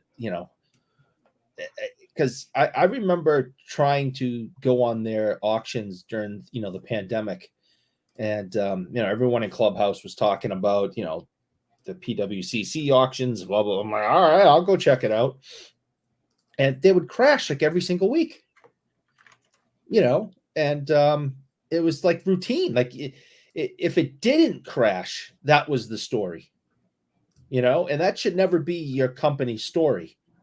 That it actually worked. So I haven't heard of them having a crash in a while. So they've been pretty stable. Yeah, they had been pretty stable for a while because they had their issue. They had boosted their bandwidth and done what they needed to do. Right. It looked like they were pretty stable. But I posed the question because as soon as you're changing domains, as soon as you're playing around with stuff, it seems like it shouldn't make a difference. But I just know from experience that really small. Look, we had an entire outage when one company decided to make one update and didn't know what they were doing, and it crashed a lot of things. A lot of things. This is on a much smaller scale, but still small changes. You can't be flippant about making small changes, even though they feel like they're small. Right. You got to be like, did you test it? Did you make sure that things connect the way they're supposed to under some stress testing? Did you check? I just, hopefully Fanatics will use some of that Fanatics money to improve it, and so it's able to not crash. Because more people are going to come to it now because it has the Fanatics name. And also they made that adjustment to the fee structure to try to encourage more lower price items, which would actually increase the volume. Sure. So it's important that you have that additional bandwidth available to be able to handle any additional load, because as long as you can follow the rules, they're very clear. They came up with some very interesting rules about how they measure what the price point should be versus the pricing. But if you can stay within those parameters, 6% is pretty attractive. Like you got a $100 card, $6 worth of fees versus $13 worth of fees. On $100, that extra $7 is in your pocket. That's a pretty good deal. So it's attractive. It makes it more interesting for you to be like, okay, yeah, I might give them a go. Well, that could be a lot of auctions because a lot of $75, $80, $100 cards, it adds up. It could be pretty good if your tech's on point, but your tech has to be on point. You can't sell anything if it crashes. So I agree with that. Now I wanted to kind of pose a question also, since we brought it up in that same vein. One of my favorite things is always the dynamic, because we always talk about the national. Obviously it's a topic, but most of the hobby's not going to the national. It seems obvious to say that, but it is a truthful statement. Even 100,000 people going there, it's like, yeah, but there's a lot of people who are not in that 100,000 who are doing other things. So what's always interesting to me is what level of activity we get in a lot of the, eBay, ComC, a lot of these other things, because for folks like me, I usually find stuff. It's kind of interesting because obviously some people's attention is diverted. So it gives you a bit of a chance to maybe make some offers and get some deals done that way. Obviously the folks that are there are going to be distracted by that, but at the same time, like sometimes during the expo, it's the same thing. Sometimes I find stuff on eBay. You think, oh man, nobody's going to sell any hockey cards during the expo. Of course they will. There's stuff there all the time. Yeah. I made some amazing purchases during the expo because it's like, yeah, here's my offer. Oh yeah, I'll take that. Great. I just double checked because it just popped into my head. We talked a little bit about how attendance may be down because of the Fanatics event, right? Yeah. People have to pick. Potentially. We're just guessing, but yeah. Right. Another thing that may have an effect on the National is that this weekend is the San Diego Comic-Con. That is true. That is an enormous event. That is for comic people and other collectors and superhero movie fans and Star Wars people and the whole thing. This is your National. Well, that was the reason Eric isn't going to the National. Eric was saying Eric needs to cosplay as Sailor Moon. Again, never send pictures again, or else I will alert the media. Never. The answer is no. I thought I looked good in that. No one looks good in that. Stop. No. The point is Sailor Moon is popular. Very popular. Eric cosplaying Sailor Moon is the reason he's going to be at San Diego Comic-Con instead of going to the National. So, there are a lot of people who do both. I remember one night, we were talking about stuff and I went into my cabinet over here and I took out a whole handful of comics, right? People dabble in different collectibles. And there are going to be people that had to flip a coin to say, okay, I can only do so much this year. Am I going to San Diego for the Comic-Con or am I going to the National or am I going to Fanatics? Or whatever the situation. So yeah, it splits. What it does in reality is that there is a finite amount of money in people's pockets. Every single one of these conventions, every single one of them is within close range of each other. Now, if you just go to one, that's all you care about, then it doesn't matter. It's tunnel vision for you. It makes no difference. But for folks who may dabble in some of these other areas, to your point, then yeah, it's like, okay, there's three things: Comic-Con, National, and then the Fanatics event. If you want to go to 2 out of 3, you have made a decision. Yeah. Anything short of just picking one and going with it is going to be a decision, and it affects everything else going forward. I think it is and from what I remember, the people running the National this year, this is their first year doing so. They are the new management to it, even though there is some carryover. Like I think the gentleman's name escapes me. I think it's Ray Schultzky. Ray, whatever. He's the one who has been around a while. So he is a veteran of being involved in this, but there is a new management and he's helping them and being part of that.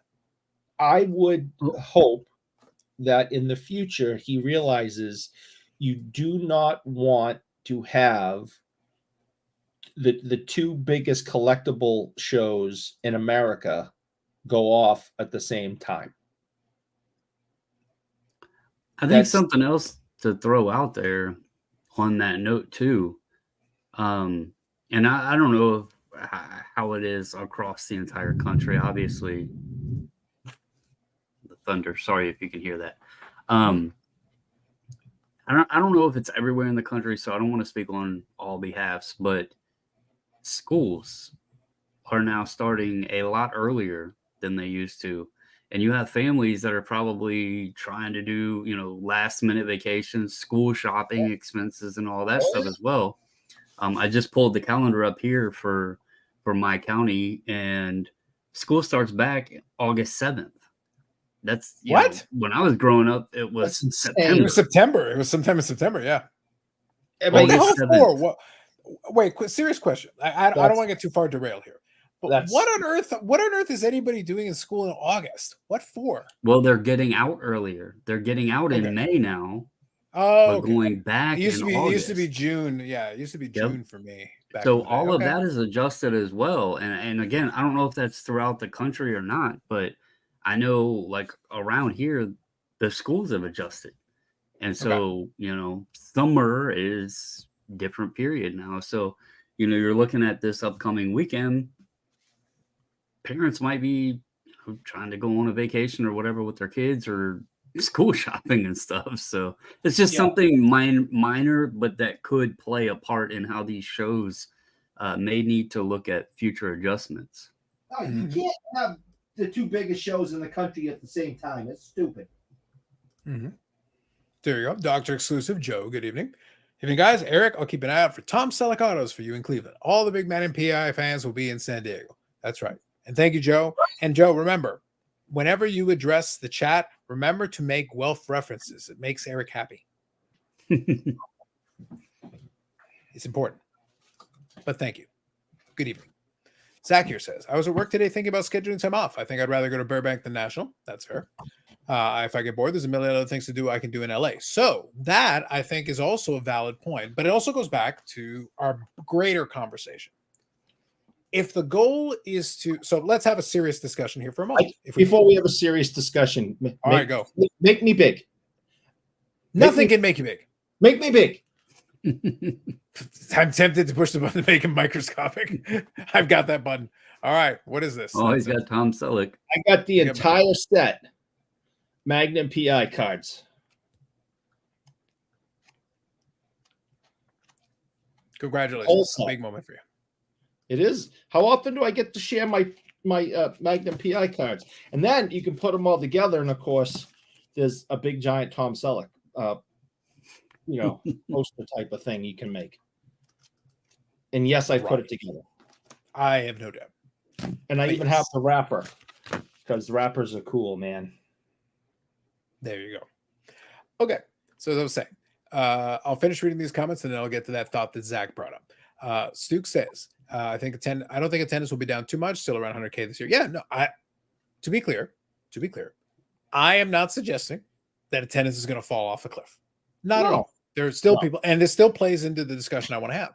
So the point is there will still be a fair number of people there. I'm just saying it won't be a record-breaking number. That's it. That's all I'm saying is it won't be a record-breaking number just because there are some factors at play. Yeah. Ham says, yep, August here as well. Plus, some places only have certain dates are available to log in so far in advance. Yes. Up the National sets up in Vegas one of these days. From your keyboard to the hobby god's ears. And Boston. I want to come to Boston. That's the only way I'm going. So if it goes to Boston, the Burrell and I will go, if nothing else, to chuck shit at Eric. Fair enough. Mm-hmm. Duke says, does Eric have the Tom Selleck / Frank Thomas SP card? Live the dream. I do not. I don't know what that is, but I do not have it. So here's what I was referring to. So yeah, a million other things to do in LA. So one of the discussions we've had is that, the joke has been run into the ground for a while, but just high level. The National is the biggest card show there is. We know this. All fair, we agree. But what you want out of it, I think, is going to be the most important part.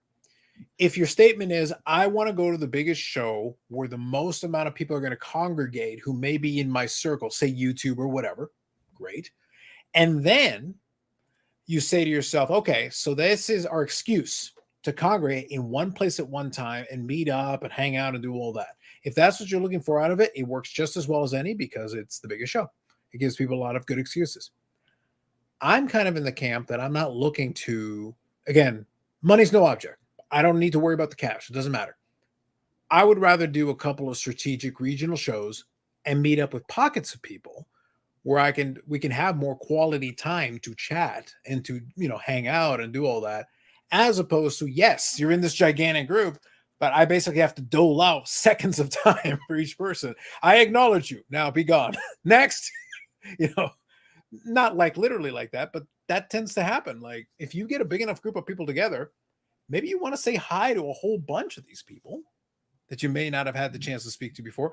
How deep can that conversation be if you simply do not have enough time?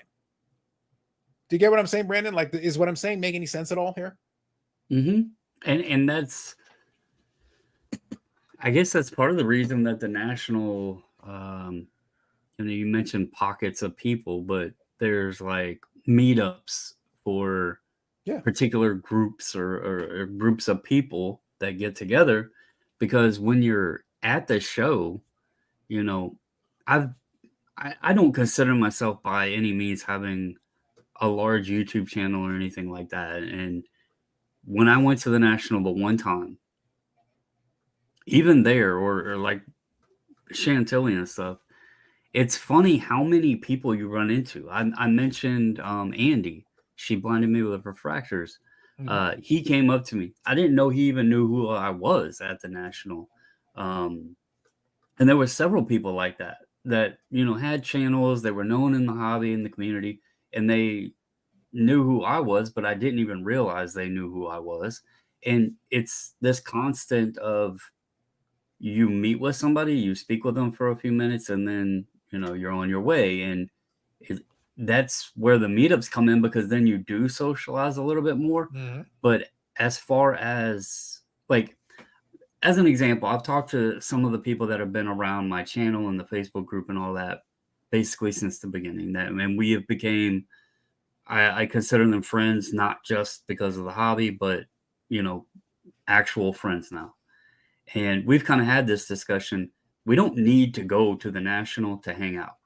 It would be Yeah. much cheaper for us to say, hey guys, let's plan like a weekend meetup at, I'm just throwing this out there relatively, but an amusement park, or at a Top Shot or something like that. Go hit some golf, whatever, and just go hang out.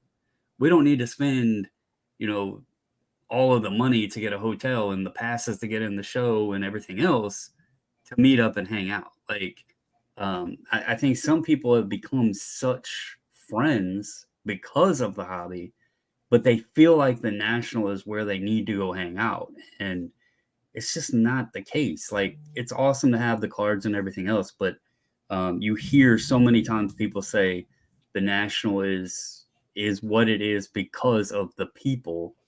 And yet there's like um Zach said, there's a million other things he can do in LA. Well, there's a million other things you can do to go hang out with people.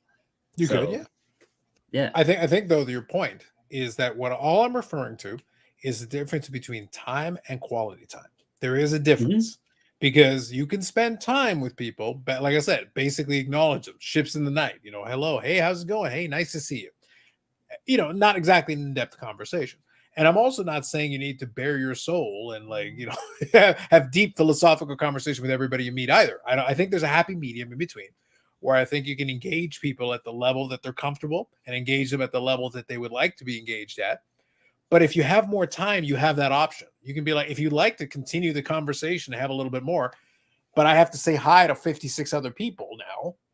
There's just not enough physical time in the space to be able to. Oh, but you got hours. Yeah, but if you spend like 5 minutes talking to 10 people, that's 50 minutes. You're gone. Like, that's an hour that's just evaporated on you. And 5 minutes might not be enough to really spend much time with any individual person. And your alternative is you only talk to a handful of people, you get a little bit more in-depth conversation, but all this time passed and you missed out on all these other people you could have had a chance to speak to. So that's where a big gathering, it's a plus in some ways, but it's a negative in some ways. There is a balancing act between the two. You have to pick and choose your battles. Like, there's just isn't enough time. Yeah, right. And the time is your biggest enemy at these shows, because it also, as you say, meeting up with people or having conversations or whatever. But then, I mentioned I wasn't too keen on the corporate stuff, but that's where you got a lot of your value from, was the promotional giveaways and stuff like that. But in many instances, to get those, you had to wait in this long line. So that sucked away your time. Or a big thing for a lot of folks is digging into value boxes and stuff like that. Well, guess what that takes? That takes a lot of time. So it's hard to juggle everything. And actually, when you hear the term, the show's about the people, I really do think it's more just about meeting the people and hanging out and stuff is great, but it's difficult to do at the show. I remember in Atlantic City, I was talking to Mike O, You know, we talked to Mike before. Mhm. And I distinctly remember me and him, we had left the meetup that was at the hotel across from the convention center. And I walked over with him to I think it was Card Collector 2's trade night at the VIP room. I can't remember who exactly was putting the trade night on, but I It remember was if talking it to was the him. trade night, it was probably Card Collector 2 and Kentucky Roadshow. Those have been doing it for a couple of years now. I think it was Ryan's. I can't remember exactly. But the point is, when I was walking over there, Mike was talking about, I got all this that I want to get done, Mhm. and I know it's going to be difficult to do if I got all of these people that want to hang out and everything else. And he was already, talking about he had some stuff he wanted to sell and some stuff he was looking, trying to pick up and everything else.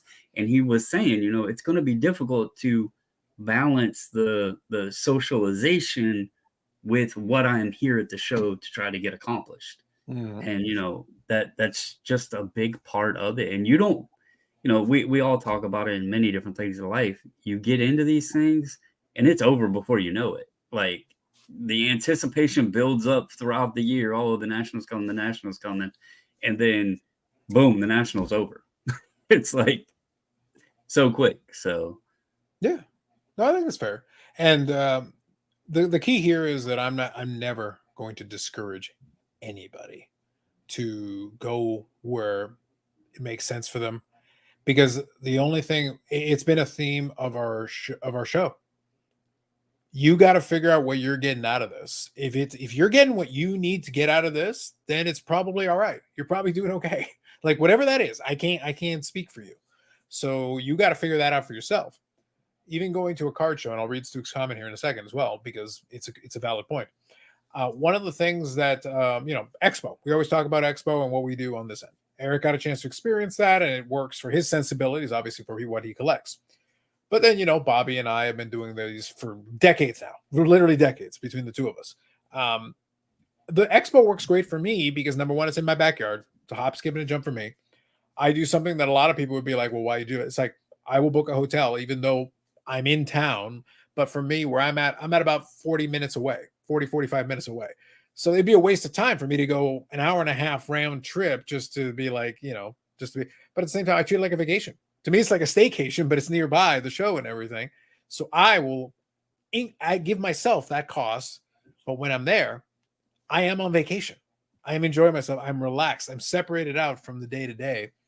But one of the key things is, yes, I'm out hanging out, having the dinners afterwards is really great. It's a good time to hang out. I chat with people on the floor. But what's the running joke? Carlos never gets there in the morning. You're right. I don't, because I like to sleep in.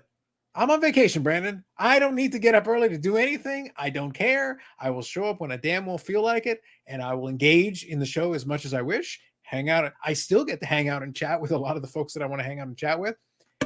That's the way that I want my experience to be. Somebody else wants to show up at the crack of the opening of the door as soon as they will let them in and squeeze every last second out of respect. Yeah, I know, Eric, you're a loser. I know. So squeeze every last moment. Fine, do it. That isn't an enjoyable experience for me. I like having a little time to myself. I like being able to take my time and ease into it. And then by the time I walk in, I have my coffee in my hand, I've eaten, and I start walking around and I start chatting with folks. But that works for me. Somebody else is going to do it completely different. That's totally fine. Nothing wrong with that. yep. And I also, I don't know, I think there's sometimes this assumption that you need to go every year. And again, it was fun when we went to Atlantic City. Even Atlantic City, I enjoyed it. But there's this like sentiment that you need to go every year, right? And I think Wait, it's the sentiment something. is that you need to go every year? Eric, I was told the sentiment is I need to skip every year. Oh, that explains so much. You're doing it wrong. Oh my Well, God. I Miscommunication fails us again. I You're wrong. again, I'll mention, I have Chantilly in my backyard, and Chantilly isn't a once a year show. It's 3 times a year. Like you have the expo twice a year. Yeah. Um, I think when you have shows, larger shows that are close by that you can frequent multiple times a year, yes, they don't have everything that the National has, but they have a lot of the pieces that suffice to give you that itch. And spending the money and everything to go travel and all of that to hit the National every year, it just, I don't know, it takes a bit away from it because it's like, again, when I went, I had fun, but and as cliche as it is, hanging out with the people was the most fun part because the cards I bought, I didn't need to go there to buy them. Like, I literally deal with the same dealers at Chantilly. I did not need to be in Atlantic City to buy those cards. In fact, the biggest card I bought at this show, I bought before the show ever opened because the dealer I bought it from posted it in a Facebook group. I claimed it, and then I went to the show before it was ever even started and picked it up from him. So I technically didn't even buy it during the National. So, that was just something that stood out to me was I didn't need the show to buy the cards I got. Mhm. I think it's fair. That's why I always think it's kind of interesting that I enjoy that. That's what I say. I can enjoy living vicariously through the vlogs and that aspect of it. And for me, that's enough.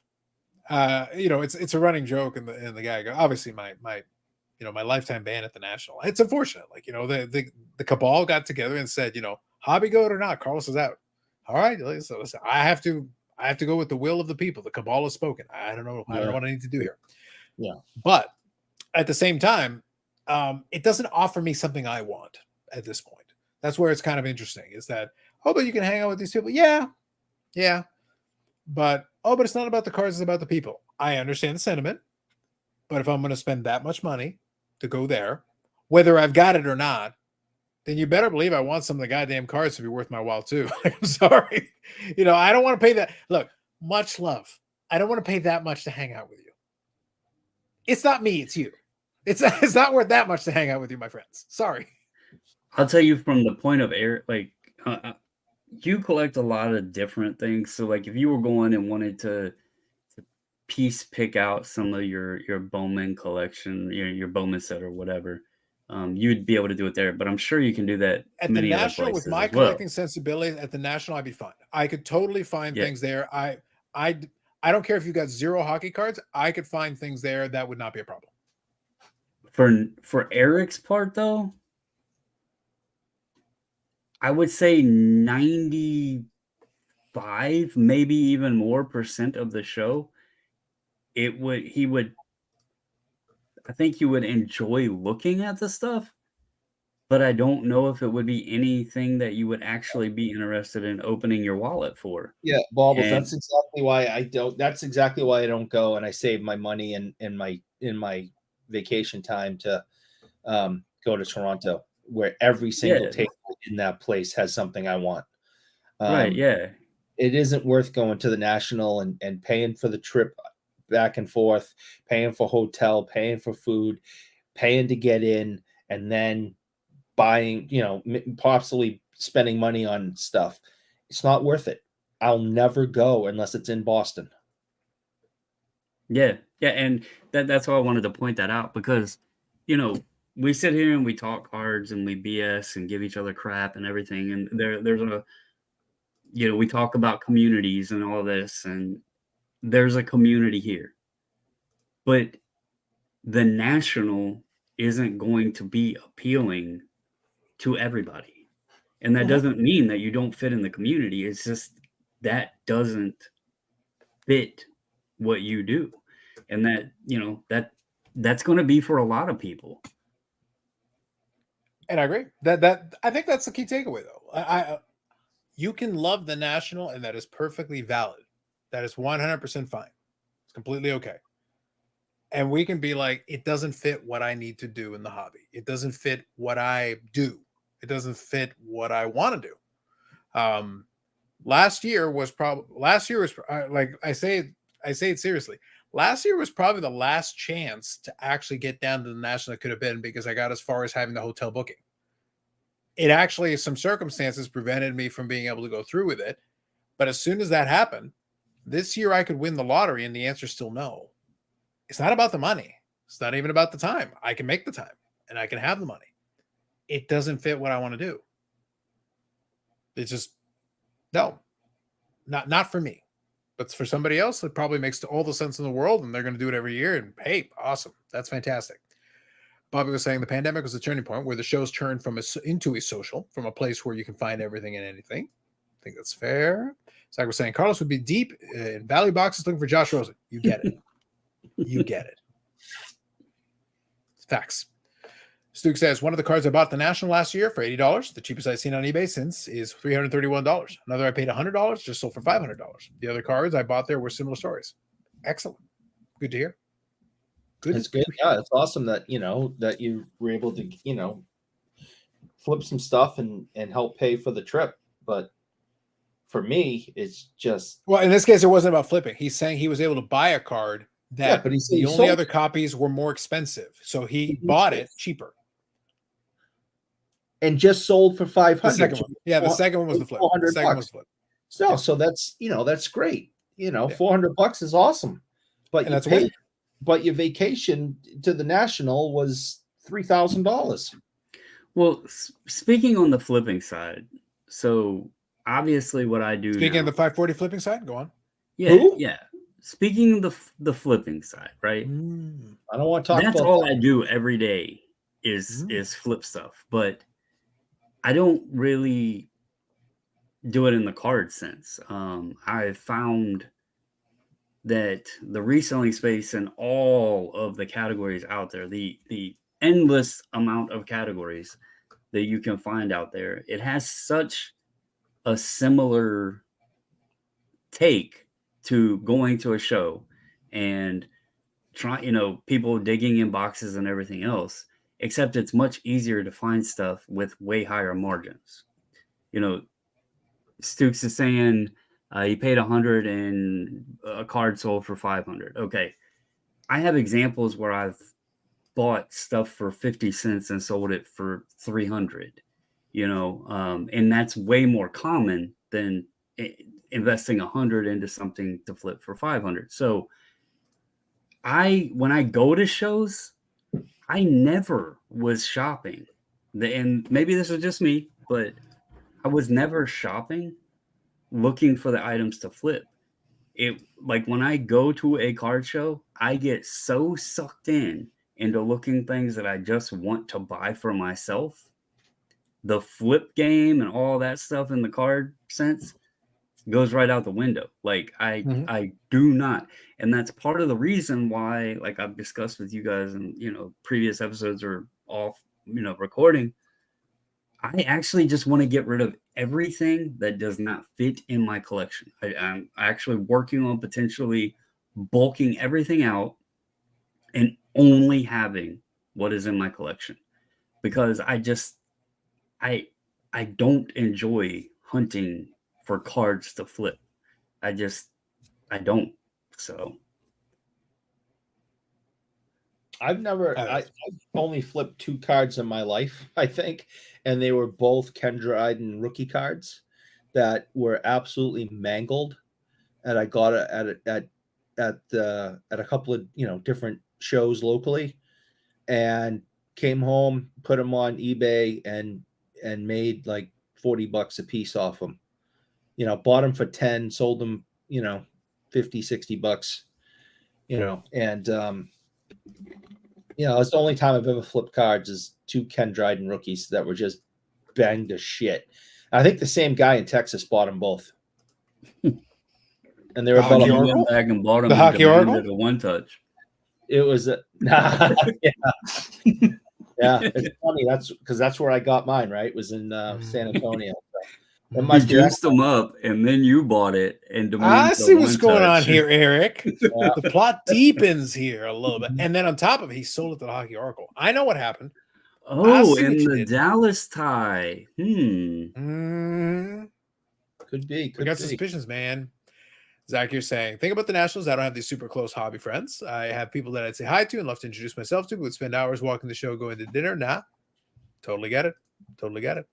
And I think, speaking truthfully, candidly here, I think people underestimate how many people it's like, yeah, okay, it's cool to say hi to people. It's, that's cool.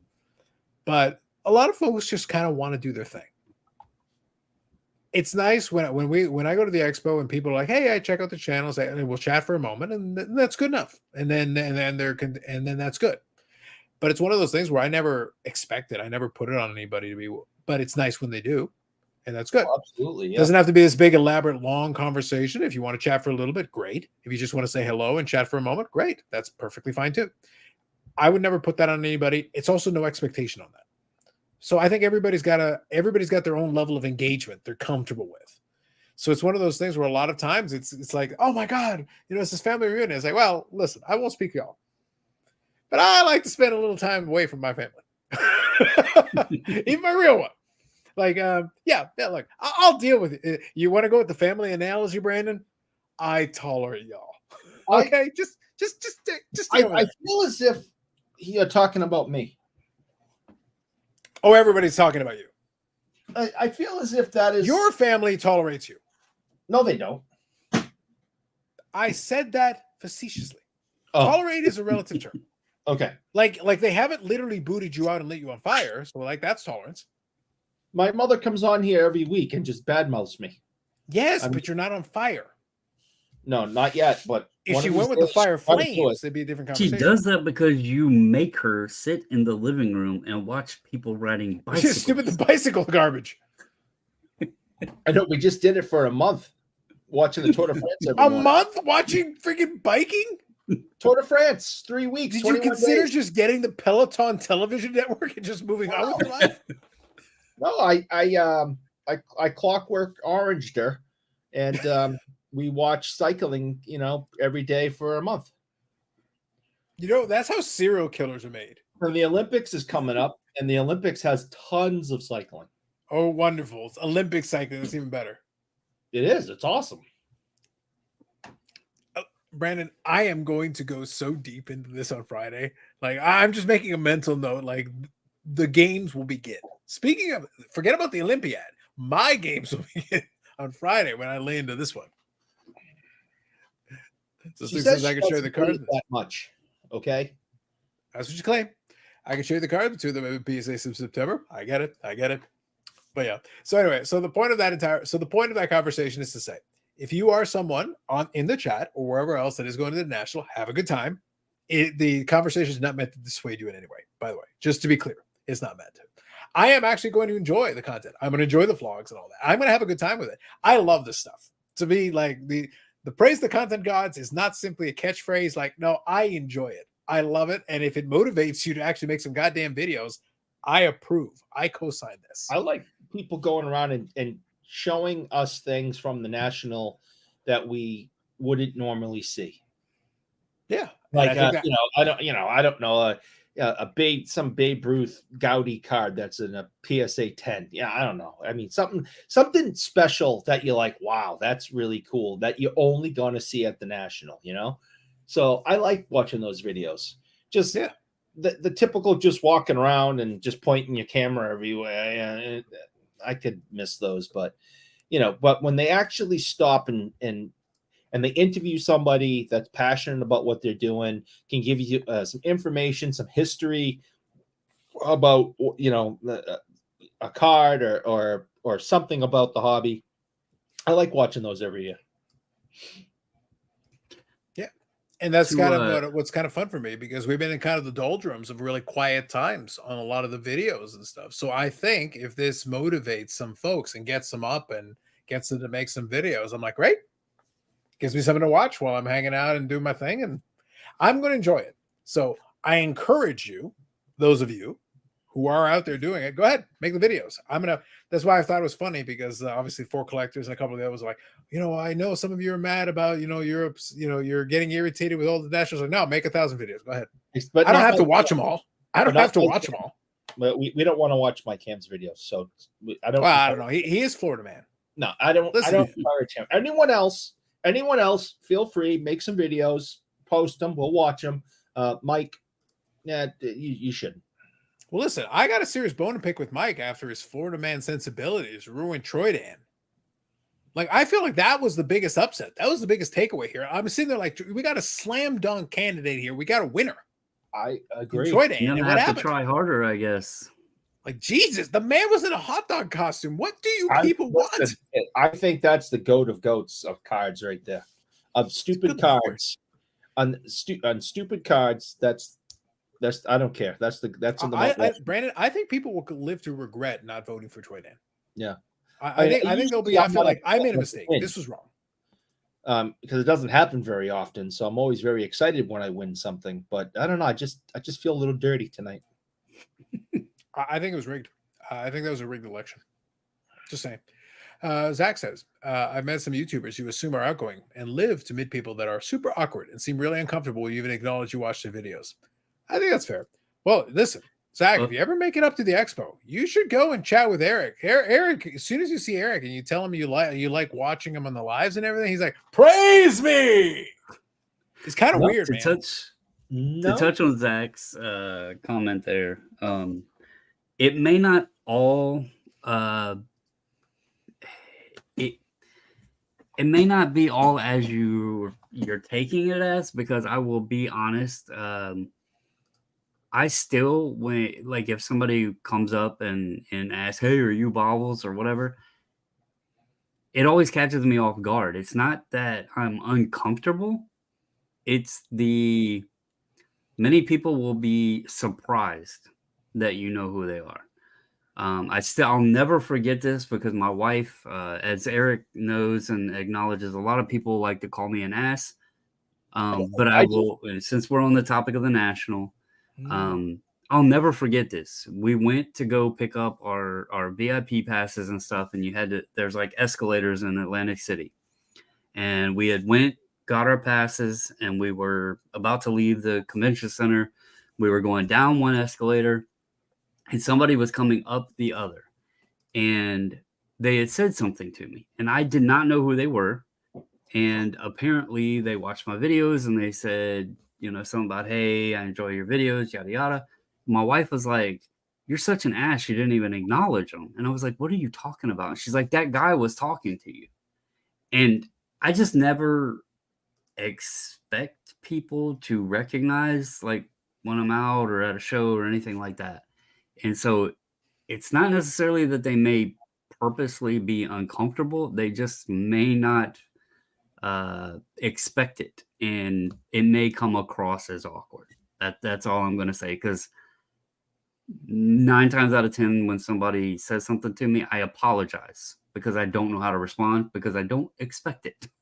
I just say, do you feel that Eric handing them a sell sheet for how much he's charging for the autographs every time someone recognizes it is too much? I don't think so. Does he charge for the photo ops though? Right? Oh, Eric charges for all the shit. Oh yeah. Ooh. No, Eric charges for eye contact. He charges for photo ops. Everything. Yep. It's crazy. Yep. No, yeah, that might be a little too far, Eric. It's a lot. It's a little too far. No, it's all within company standards. Hobby standards. I've done a lot of market research. It's really been profitable. I've really enjoyed it. I bet it would have helped your rate if you had been acknowledged. If you had made an acknowledgement page, I bet that would have helped your rate. I can't wait for Friday when we are no longer restricted by 5% more maturity. It's gonna be so good. It's gonna be so good, y'all. All right. Zach says, I just still feel like there's less national hype videos than normal. Yes, I think I can say I've observed that. There has been for sure. Like the usual suspects have made their videos and stuff for sure. Yeah, I feel like there's a little bit less if we're just measuring it based on videos. I feel like there's less, but I think as Stu said earlier, I think that the attendance will still be strong. I have no doubt there will still be a lot of people there. And I have no doubt that, like, if you said the autograph signing, like, list of autograph signers, like, there's a ton of autographs. There are going to be people who are going to go there and want to get their autograph, get their moment with their favorite athlete or entertainer or whatever it is. They're going to have a good, so we're all on the same page. If you're there because you want to go have a brief moment where you can shake the hand or say 2 words and get an autograph from your favorite athlete or entertainer or whatever it is that's going to that show, that can still be a great show for you. Is that what I would do at the time? No. But if that's what you want to do with the time, then it's time well spent. So if that's what you want to do with the time and you're getting what you want out of it, that's time well spent. If you want to go check out, dollar bins and spend time sifting through and try to find some bargains in there, and that gives you joy, that's time well spent. If you want to go hang out with the people and have these, literally be surrounded by people that you may have seen on YouTube and get a moment just chatting with all the different, and that gives you enjoyment, that is time well spent.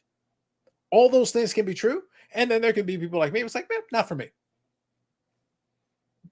But all that's valid. We have different things we're trying to get out of this experience, so to speak. And I'm speaking of the collecting experience, not just the national. I'm speaking of the collecting experience in general. We're seeking different things. I'm seeking out the best way to maximize what I want out of the collecting experience. You should be seeking out what you want out of the collecting experience. And if the national is one of those things, then you need to get out there. You need to get your ass out to one. Because if that's what you want and it fits what you want as part of that collecting experience, muzzle tough. I drive 10 hours just so Brad can wave at me quickly from a distance and not talk to me. And by wave, you mean with a single finger? Yes, most definitely. Just so we're clear. Yeah, I drive 10 hours, spend just a stupid amount of money, just so he can wave quickly at me from a distance and not talk to me for 4 days. Mm-hmm. I think that's valid. Yeah, that's I can't wait to do it again this year. I'm really excited. Are you saying that Brad's also on your stalker list? Brad's a jerk. I hate him. And by that, I mean, you're like, Brad, please, can we have more Maple Leaf tickets? I love you. I had one moment of weakness when I said that. Okay. Only one moment of weakness. Is that what you want to go with? 2 or 3, whatever. Okay. But I'm over it. I'm over it. He's stupid and I hate him. All it will take is the right type of bribery. And Eric will change his tune yet again, as he often does. It's interesting what happens. I did text with him today, and I hope you didn't text what you texted me. Goddamn. No, I'm not. No, but you will see quickly that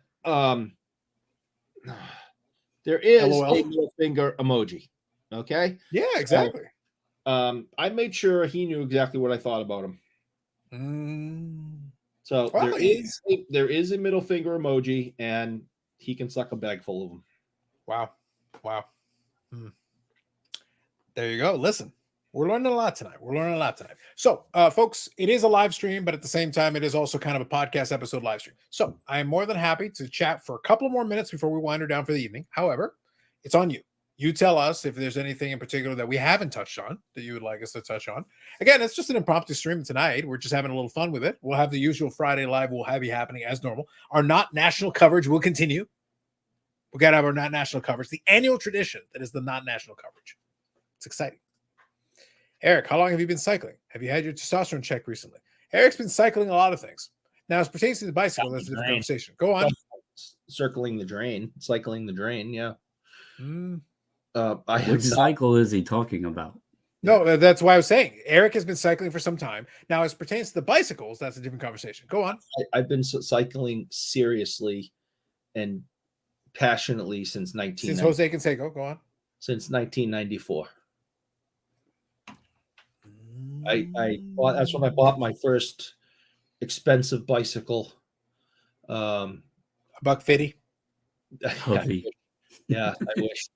And that's when I first fell in love with the sport, and I've been doing it nonstop ever since, unless you count the stops. That's when you first fell in love with the sport. Look, if you count the sudden stops that then lead to long-term layoffs, I don't know. Well, we are starting to get details of why you keep making these visits to the medical facilities. Mm-hmm. There's more and more information coming out. Why we know now why you're going to these medical facilities. The nurses, mostly the nurses. It's got something to do with scanners. Ooh. Yeah. Well, nurses and Mm. then scanners. How convenient. He's like, I am bicycling. Ah, I fell over. Oh my God. We need to Yeah. CT scan this. Can I put these boxes in with it? It's fine. Don't worry about it. How interesting. Zach's got it right.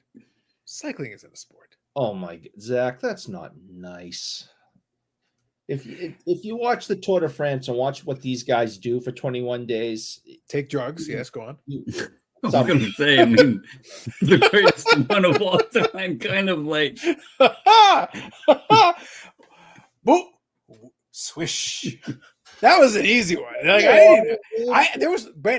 listen, I'm not a basketball player, but there was no defense. I didn't even need to break somebody's ankles. Like it was wide open. There was a trampoline for you to just dunk it. It may be a small history of some drug abuse in the sport. Mm-hmm. Indeed. I have some questions about this past race that just ended yesterday. Mm-hmm. This guy was so dominant, it just doesn't make any sense. Mm-hmm.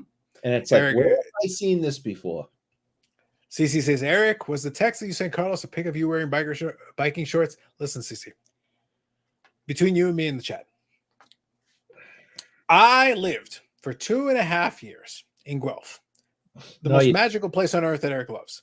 Not a real place. No, hold on. I'm gonna add some more lore to this. Brandon, hang in here. I'm gonna add some more lore to this. Not real. 2.5 years that I spent living in Guelph. Wonderful, sunny, scenic Guelph. Wonderful, beautiful. Call bullshit. And where I lived in a basement apartment in a house owned by this lovely couple. And downstairs they had it completely renovated and everything. But it was not only close to the campus, which was very handy and convenient on the off chance I wanted to show up to a class, because Lord knows I didn't. But the point is, if I did, I could have very easily gone to it. That's the point. The point is I could have. I could have. Yeah, I could have. But right beside it, no joke, the physical building beside that house was a veterinary fraternity, a fraternity of prospective vets. These people and their goddamn cakers. Good Lord. Sights you cannot unsee. And even that was not as offensive as Eric's ridiculous text. Oh my God. Like this text message, like this is very fun. These people have drinks in them and animals and all kinds of random, like, oh my God. I've seen a lot of horrible sights in my time, but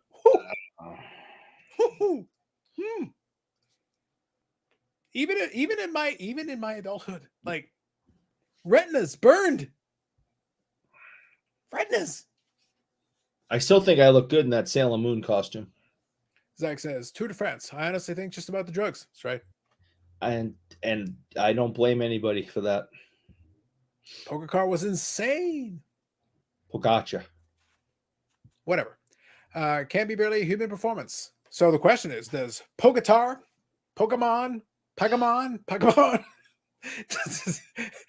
does he have a card? Probably Leaf made one. I'm sure Leaf made one. Oh, probably. Maybe Leaf made one with the Loch Ness Monster in the background or a leprechaun. Ah! Robert, that's why he's cycling so hard. There was a leprechaun chasing him.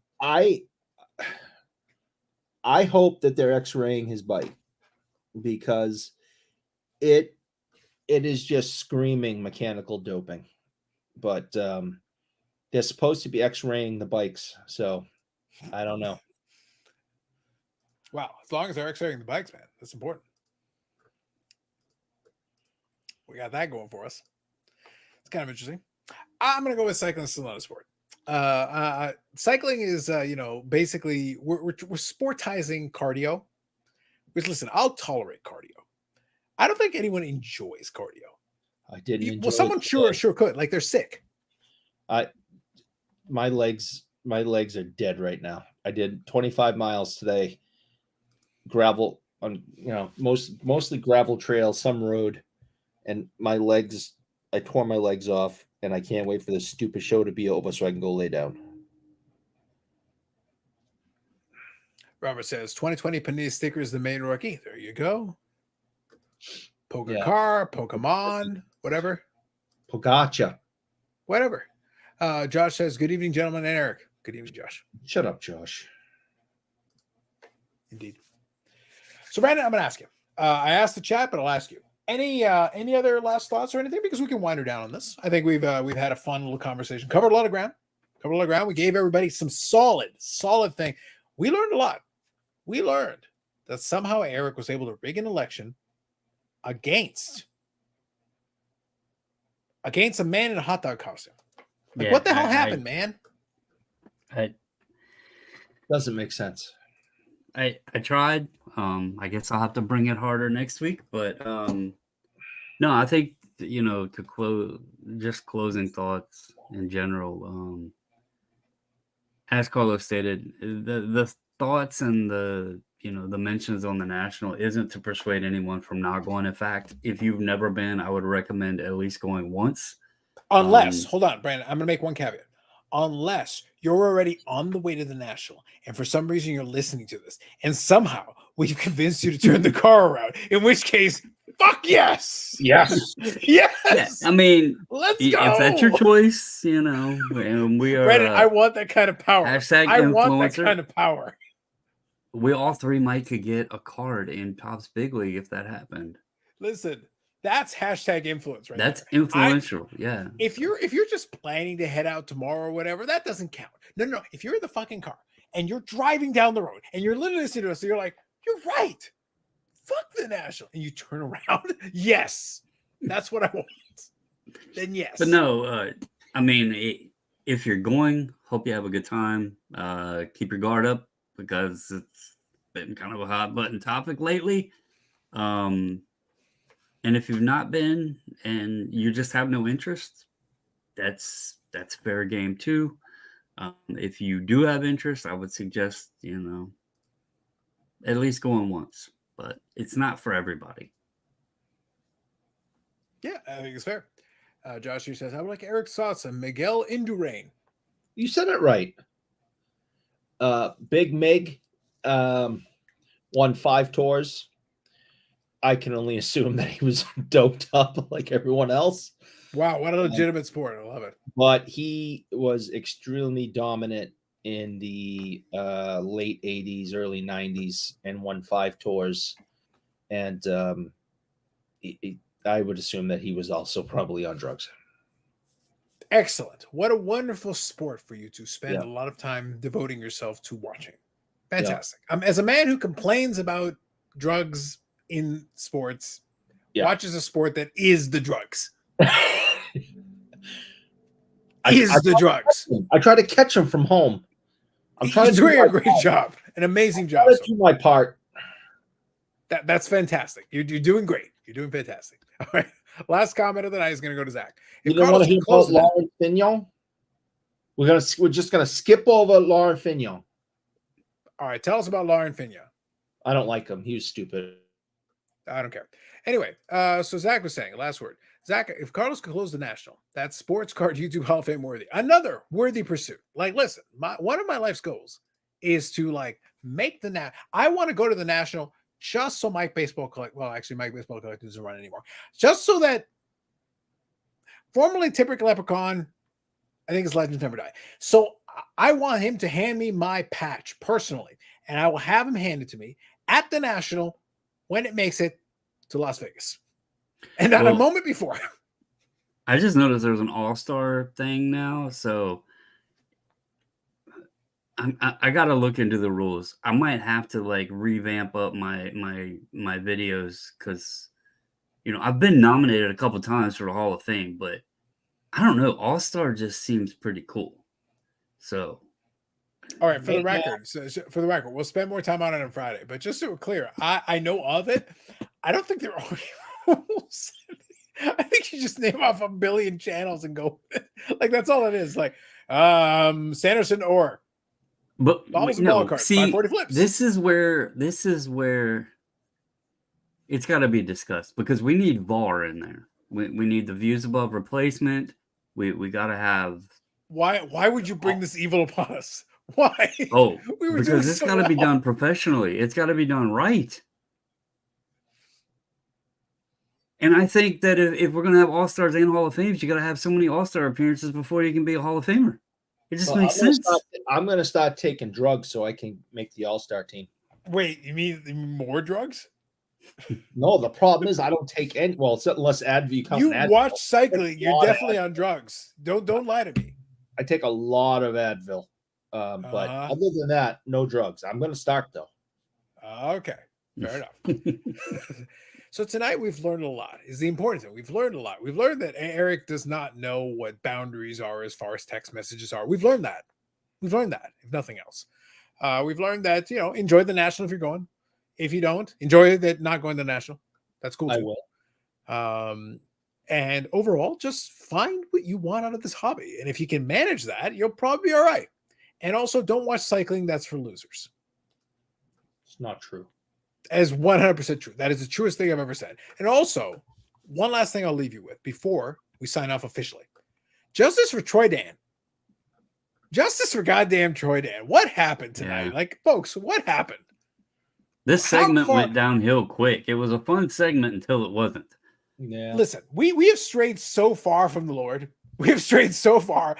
I'm not sure how comfortable I am living in a world where we cannot properly acknowledge Troy Dan. What have we done? As a people, what have we done? What have we become? I know I won, but I just feel dirty. No one can. You were juiced. Super juiced. All right. So this was it was a fun live episode. We thought we would do it a little bit differently this time around since it's National Week. So we thought we'd do that. Minimal editing for me. If you listen to the audio version of it, my condolences. Yeah. I might recommend checking out the YouTube version because you will get a little more out of it, being able to see some of the sight gags and some of the other parts to it. Like my Magnum cards. No doubt. More videos will be coming up on the channel. Live stream Friday, 8 p.m. Eastern Standard Time. We will have the standard live stream, and it will be a continuation of our not national coverage. It will be very exciting, and maybe we'll see if we can get some of the people who are going to the national boots on the ground. We'll see if we can get some reports. If those lazy slackers aren't sitting there drunk off their ass, keeling over in the floor somewhere over in Cleveland. Yeah. If that hasn't happened, if we can figure out a way to get them upright, then we'll try to get them on the show. We'll see if we can figure it out. Good, best of luck to us all. Yeah. Godspeed. Wish you the best. Wish you the best in your luck. Good luck in Cleveland. Have some fun. All right, folks. Have yourselves a good evening. Thanks to everybody who chatted in the comments section. Appreciated you for joining us into an impromptu stream. And we'll be back for episode 87 of the BIC podcast next week. Have yourselves a good one. And also thanks to AMG Collectibles and AMG Collectibles YouTube channel for their support of the channel and the podcast. That's it. We're out. Have yourselves a good night. Thanks, everybody.